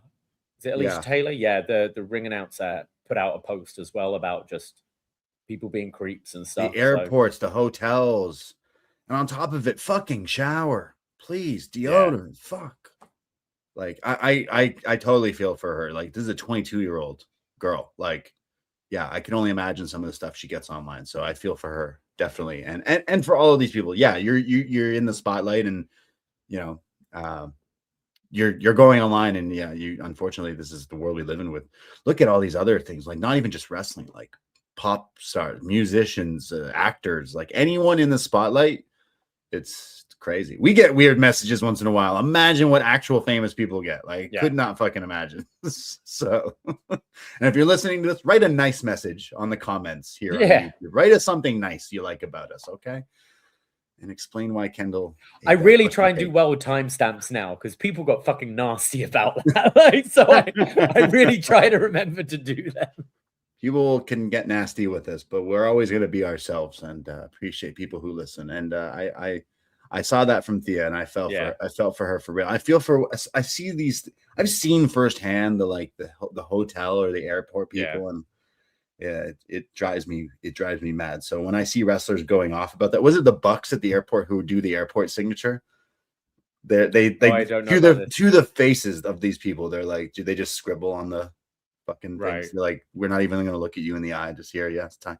I've seen celebrities do it too. Like, Christian Bale, he's signing some shit for some fans promoting his new movie, and this person's filming him and says to him, "Hey man, love all your movies. You're one of the best. What do you say to these people who say your Thor movie, it sucked, even though I loved you in it?" And he was like, "Yo, who said that? Yo, what the what?" And he laughed. He's like, "Yeah, I did my best. I liked it essentially." But anyways, remember, these are people too, and so are we. Be nice to each other. Be nice to each other out there. So we have all these people. Well, so Wren won the match, and shout out Wren. I want to see her win that title, and Kendall do it as well. So next week it is Wren Sinclair and Fallon for the Speed Women's Championship in Houston. We see all these people in Mr. Stone's office. I never realized how big this general manager's office is. This is a lot of people standing around here, like the whole tag team division. Okay, you're going to say, well, how many people are in here? This is quite a few, at least 12 people in this tiny room. He says, get ready for it. It's stand and deliver season. Take a shot, take a smoke, whatever you're doing. And he says that Vanity Project got me thinking that this tag team division is deep. And you can see Saquon Sugar is making the same face that you just did. Like, is it?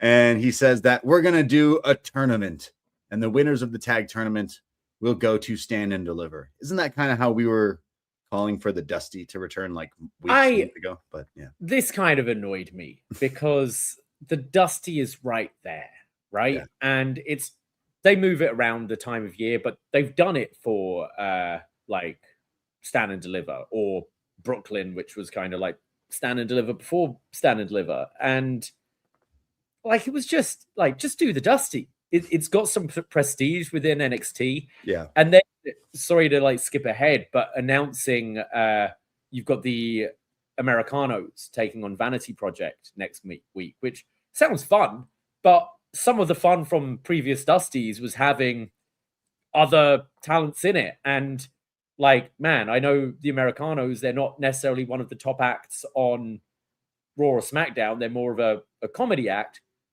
But man, having Pete Dunne and Tyler Bate in this tournament would be pretty cool, wouldn't it? So it's weird that it's right there. Like, it's right there in front of you. Just do it. Yeah, like you could have had the finals at Vengeance Day. Yeah. So then now for a month, we know, hey, this big match, this tag team match is coming. But we could have had weeks of actual content. But just like main roster, WWE, NXT creative do not necessarily think ahead. Like, I feel like the lazy creative trickles down on Tuesday nights. So it's funny because I'm looking, and the last few Dusty Cup finals were at Vengeance Day.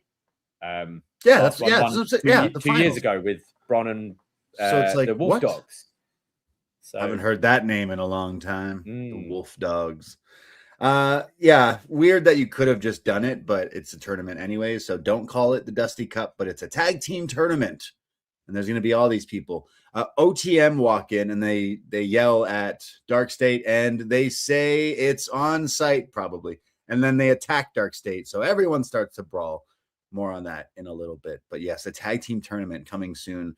We see Fatal Influence is being interviewed, and JC is asked about the title defense, and she says she knows she's in some hot water next week with the triple threat, and it's a tough task, but doesn't matter because she will remain champion. And she says that even though right now in WWE, there's a lot of new champions, a lot of titles changing hands, and she lists like Penta, Cody winning, and a bunch of others, and says that it won't matter because I'm going to break that and I'm going to retain. And then Fallon says that in the 5-minute speed match next week, Wren, I will beat you. And that is when Wren and Kendall walk in and says that you got to go through me because I'm going to take that title from you. And Lainey says, we can't be doing this right now. We got to focus for next week. So 3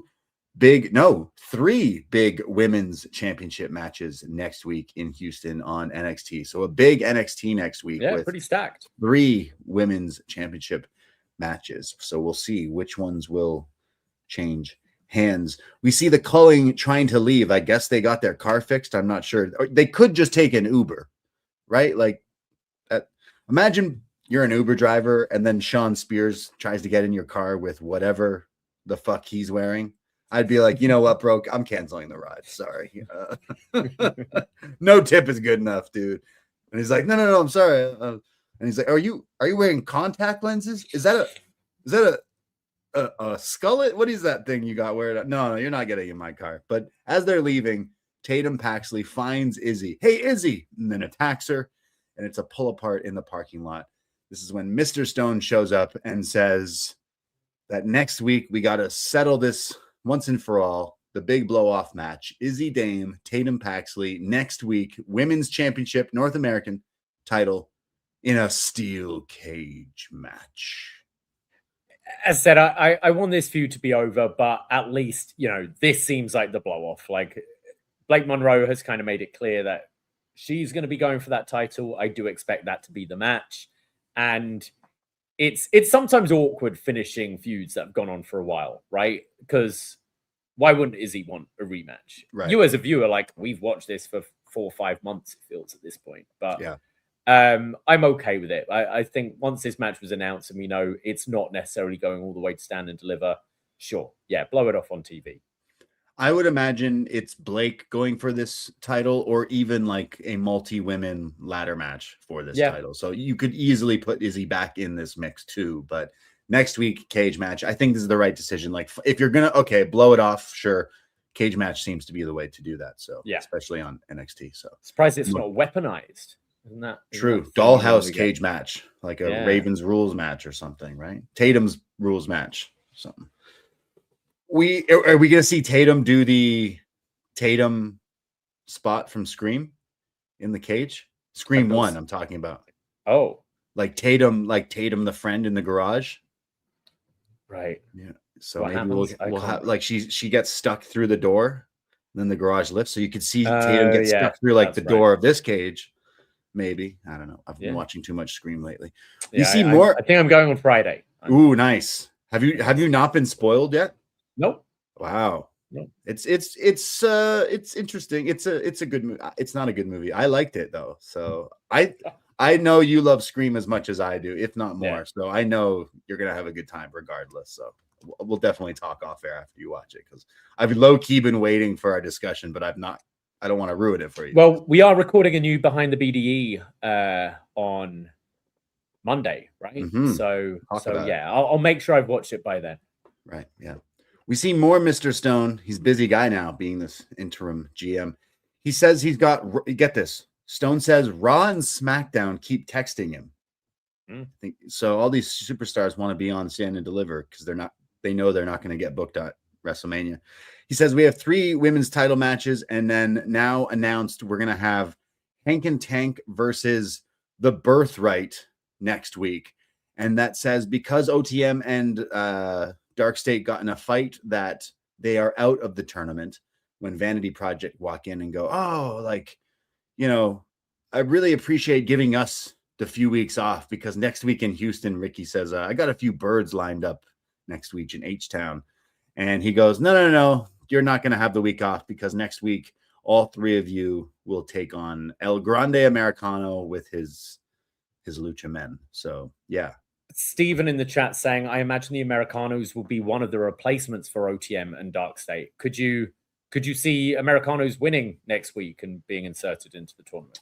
Sure. Yeah, I see that. With them wrestling next week, that's definitely a possibility of continuing to wrestle. I'd be surprised they're not featured on WrestleMania, though, considering, isn't that not a popular act right now? Like, they're doing the match next week. Right. El Grande Americano versus El Grande Americano. But is it to set up a mask v mask at WrestleMania? Maybe. So, yeah, that's what I would imagine. But honestly, the Vanity Project, the 3 of them together have been real impressive especially in matches on NXT. And now you're going up against 3 guys who are also really good in ring. So dare I say, incoming banger alert next week on NXT. This trios match could be the show stealer. Really looking forward to that, actually, because Vanity Project quickly becoming my favorite thing on Tuesdays, but now you're throwing in another 3, like, vets essentially. So that could be really fun. This is where we go from Mr. Stone cuts to Vic Joseph, because Vic Joseph has a huge announcement. We've alluded to it a few times already. As Vic says, Booker, we were only supposed to be a team here as commentary for 3 months, but somehow that is now turned into 3 years. And next week, NXT in Houston, it will officially be Booker T Appreciation Night. And his face at first was like, what? And then finally he started smiling. So yes, Vic and Booker embrace. And Booker says, oh, wow, that sounds awesome. Thank you. You knew about this all day? I've been with you all day. You haven't tell told me about this all day? Come on, man. And then says, well, it's going to be a party. I can't wait to see you there, Vic. And Vic goes, wow, Book, you finally invited me to a party. Wow, I'm so excited. So next week in Houston, Booker T Appreciation Night. Wow. This was quite sweet, wasn't it? Yeah. I mean, it's like realistically, these are probably the longest NXT commentary team ever, right? What about Rich Brennan and Alex Riley and William Regal and Renee? Didn't last 3 years, did Yeah, they? It feels like it because we do one was next a month, but so we've been going a long time. But yeah, I'm pretty sure this is the longest team on NXT. Not necessarily my favorite team, but it's funny considering what was the whole, like, was it Observer giving him worst commentator of the year and that kind of, Vic poking fun of that, like, my award-winning commentator friend here, and like, I don't know, Booker T is definitely a polarizing figure, and I've said on this show, like, we love his enthusiasm, but sometimes he can definitely be a bit much, but I think he brings a lot to the broadcast, I guess. So Keanu Carver's crashing this party, right? Yeah, he's crushing. So Booker T versus Keanu Carver. You're gonna take out Booker T. Is that are we gonna get physicality on Booker T? I think so. Yeah, I think so. Even though Booker T is taller than Carver by a lot, but I think he could take a power bomb, maybe. What's your favorite Booker T match? Best match ever, Booker T. Okay. Look, don't get me wrong. I know we rag on Booker T. I like Booker T. I'm not going to say Booker T was a bad wrestler by any means, but I am genuinely struggling. Okay. I know he had a best of 7 with Redacted, but I can't say I really remember the matches. Both best of 7s. Wasn't there like a best one of 7 WCW in WCW and WWE? Okay, I get this. Booker T might not be one of my all-time favorites, and bell to bell ring technicians, but you can't tell me Booker T's 5-star match is with Stone Cold in the grocery store. That's his best match. Maybe his balls getting shown on TV. Okay. I'm looking his. Try to think. Okay, he had some WCW matches, maybe 4-star match with Benoit. These are Meltzer ratings, and a 4-star match with Benoit. With Bret Hart. They're his 2 top rated matches. The 2005 against Benoit in WWF, WWE, and 99 in WCW. And then, his highest rated by cage match was against Christian in 03. No count out, no DQ match.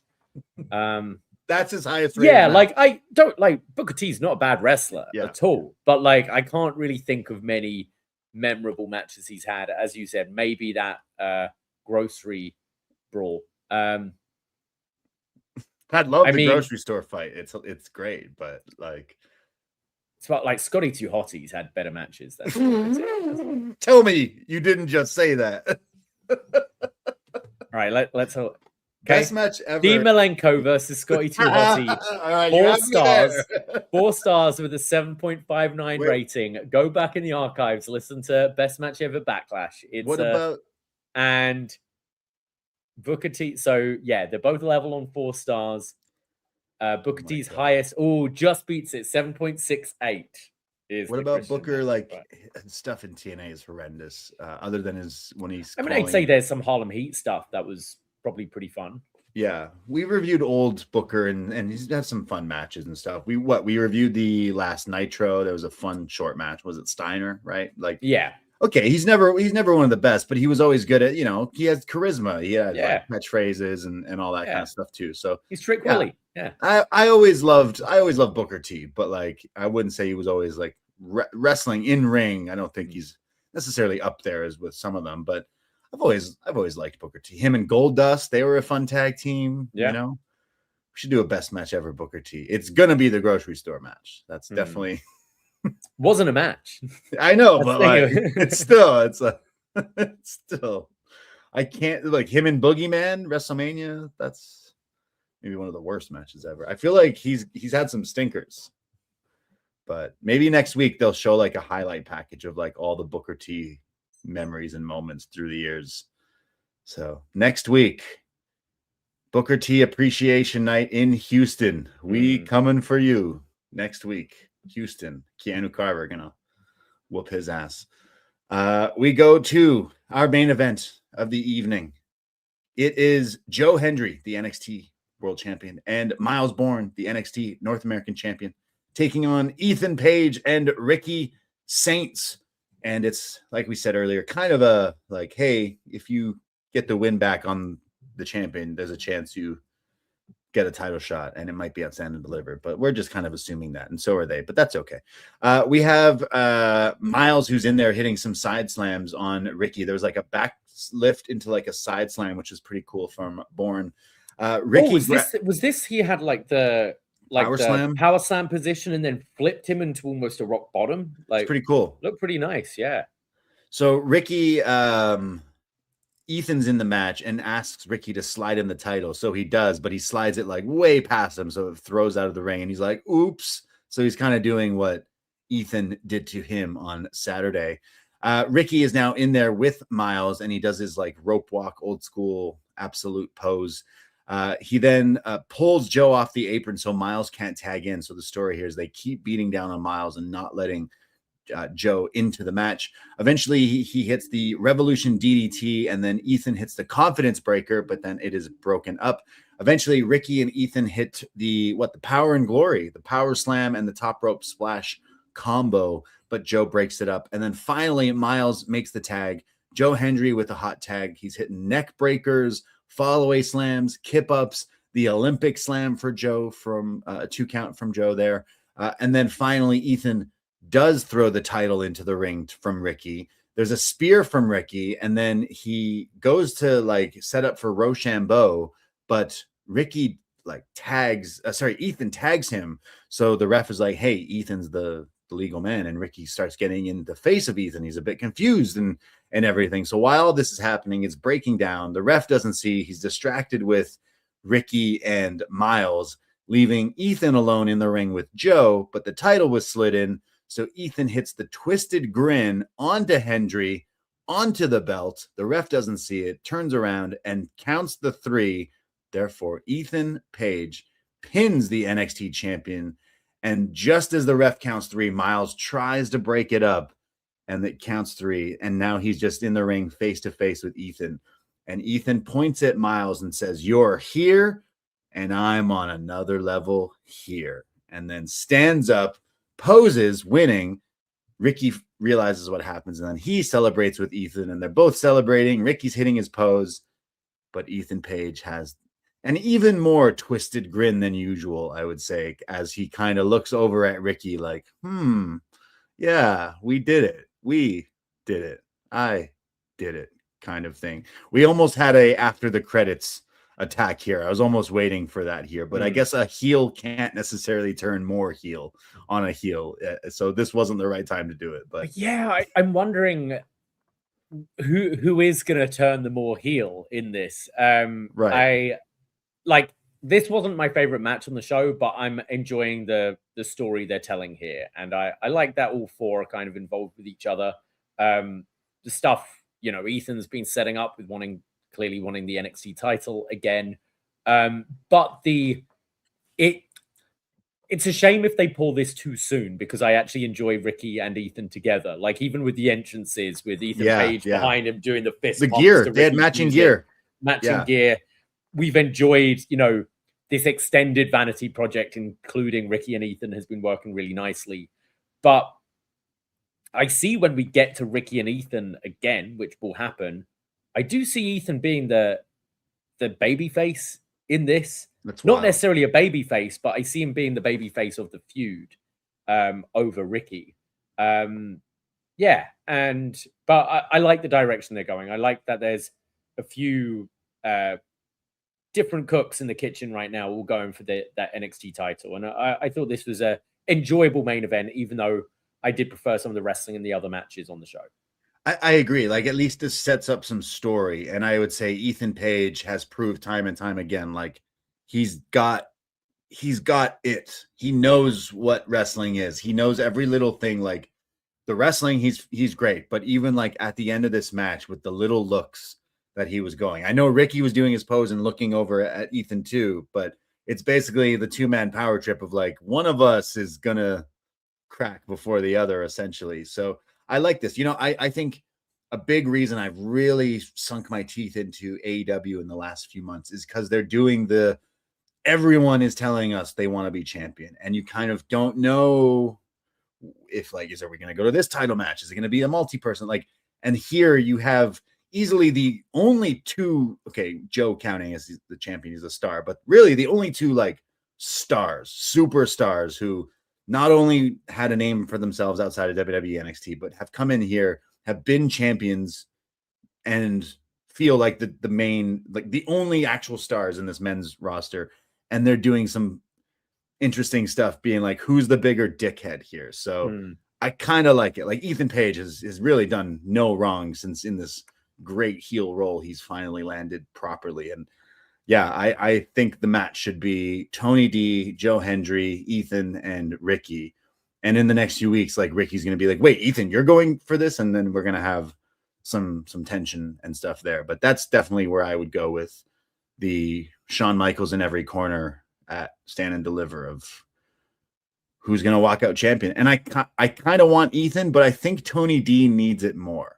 So I would maybe go with that. And then if they stay in NXT, Ethan and Ricky can have a feud or something. Yep. But I would really put Ricky and Ethan on the main roster on Raw, like maybe together even at this point. I know it will ruin this show, but these guys should not be on NXT. Like, they're running circles, I think, around some of these people. They are not like students, like NXT high, as we like to call it. Like, these guys are well polished here that they could be doing this on the main roster. But I'm really enjoying Ethan, and I'm liking this direction. Like, I've been kind of, NXT has been this weird roller coaster, and as we say, stop starts and releases or main roster call-ups. So there's all this shit that gets thrown. But if we can, I liked them changing Stand and Deliver to a different weekend, and now we have some actual story.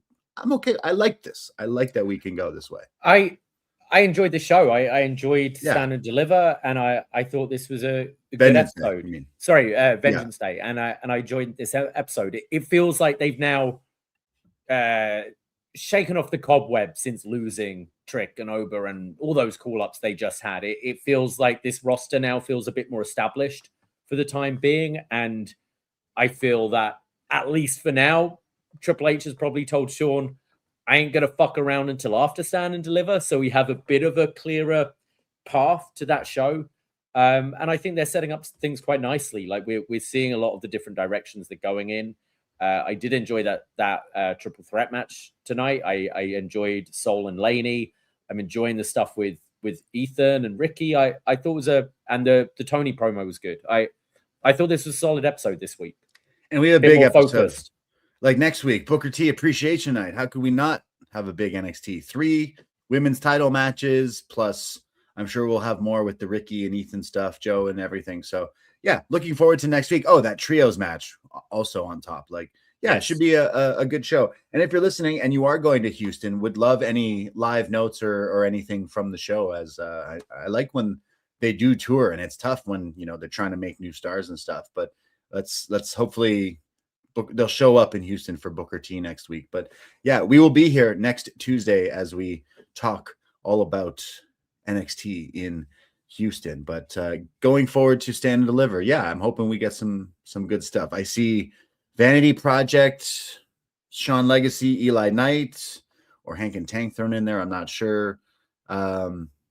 Jasper Troy versus Keanu Carver. Soul versus Zarya.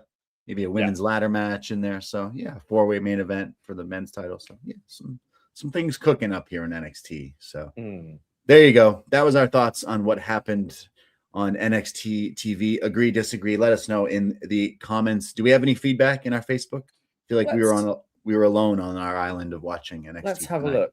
I think Magan's been upset with NXT recently, so he hasn't been leaving as much feedback. But I can't see anything there. That's all right. Well, we do have a Facebook page. You can like it. It leads us to the Facebook group, and we usually put up feedback threads for stuff. But I will read one comment from the chat from Stephen, who said, really enjoyed this episode. The triple threat and Lainey versus Soul were definitely two of the best TV matches WWE-wise this year so far.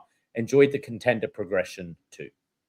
Thank you, Stephen. And I also see Jake earlier was talking about the WWE ESPN PLE grading that they've done. The grades have mysteriously vanished. Yes, he says, funniest story of today is WWE just being softer than toilet paper, whining to ESPN to stop grading their PLEs. Great work from Brandon and John. Yeah, maybe that's just pretty put funny. on better PLEs. Since ESPN, the PLEs have sucked. Yeah. I'm trying really hard to be in WrestleMania season, and my workaround is just like, hey, there's a lot of other stuff going on. We got Revolution this weekend. We got all the stuff WrestleMania weekend announced with indie stuff and everything. So the wrestling never stops, and there's always everything for you, whatever it is that you like out there. So we will be doing our Revolution review Monday. Again, join us, search Poisonrana in your podcast app or YouTube, Poisonrana Pod. We have tons of shows, and we'll be live on Monday at 1 p.m. Eastern talking about AEW Revolution, SmackDown, and anything else going on in the world of wrestling, and so much more. Poisonrana.ca. And if you're in the Toronto area, we're doing a WrestleMania watch party, by the way. So we'd love to see some familiar friends and faces out there. We're going to have some crazy prizes for this 2-night event at National downtown Toronto, one of our new favorite spots in the city. Come say hello, get a Jelly King, get a Poisonrana, and watch WrestleMania on the big screen. But thank you, everyone out there, the Postmarks worldwide and the NXT friends. We will see you very soon. Keep up with us in your socials, and we will chat again shortly. That is it. That is all. Take care. Goodbye, and be safe. Ahoy! Why did she eat that cake?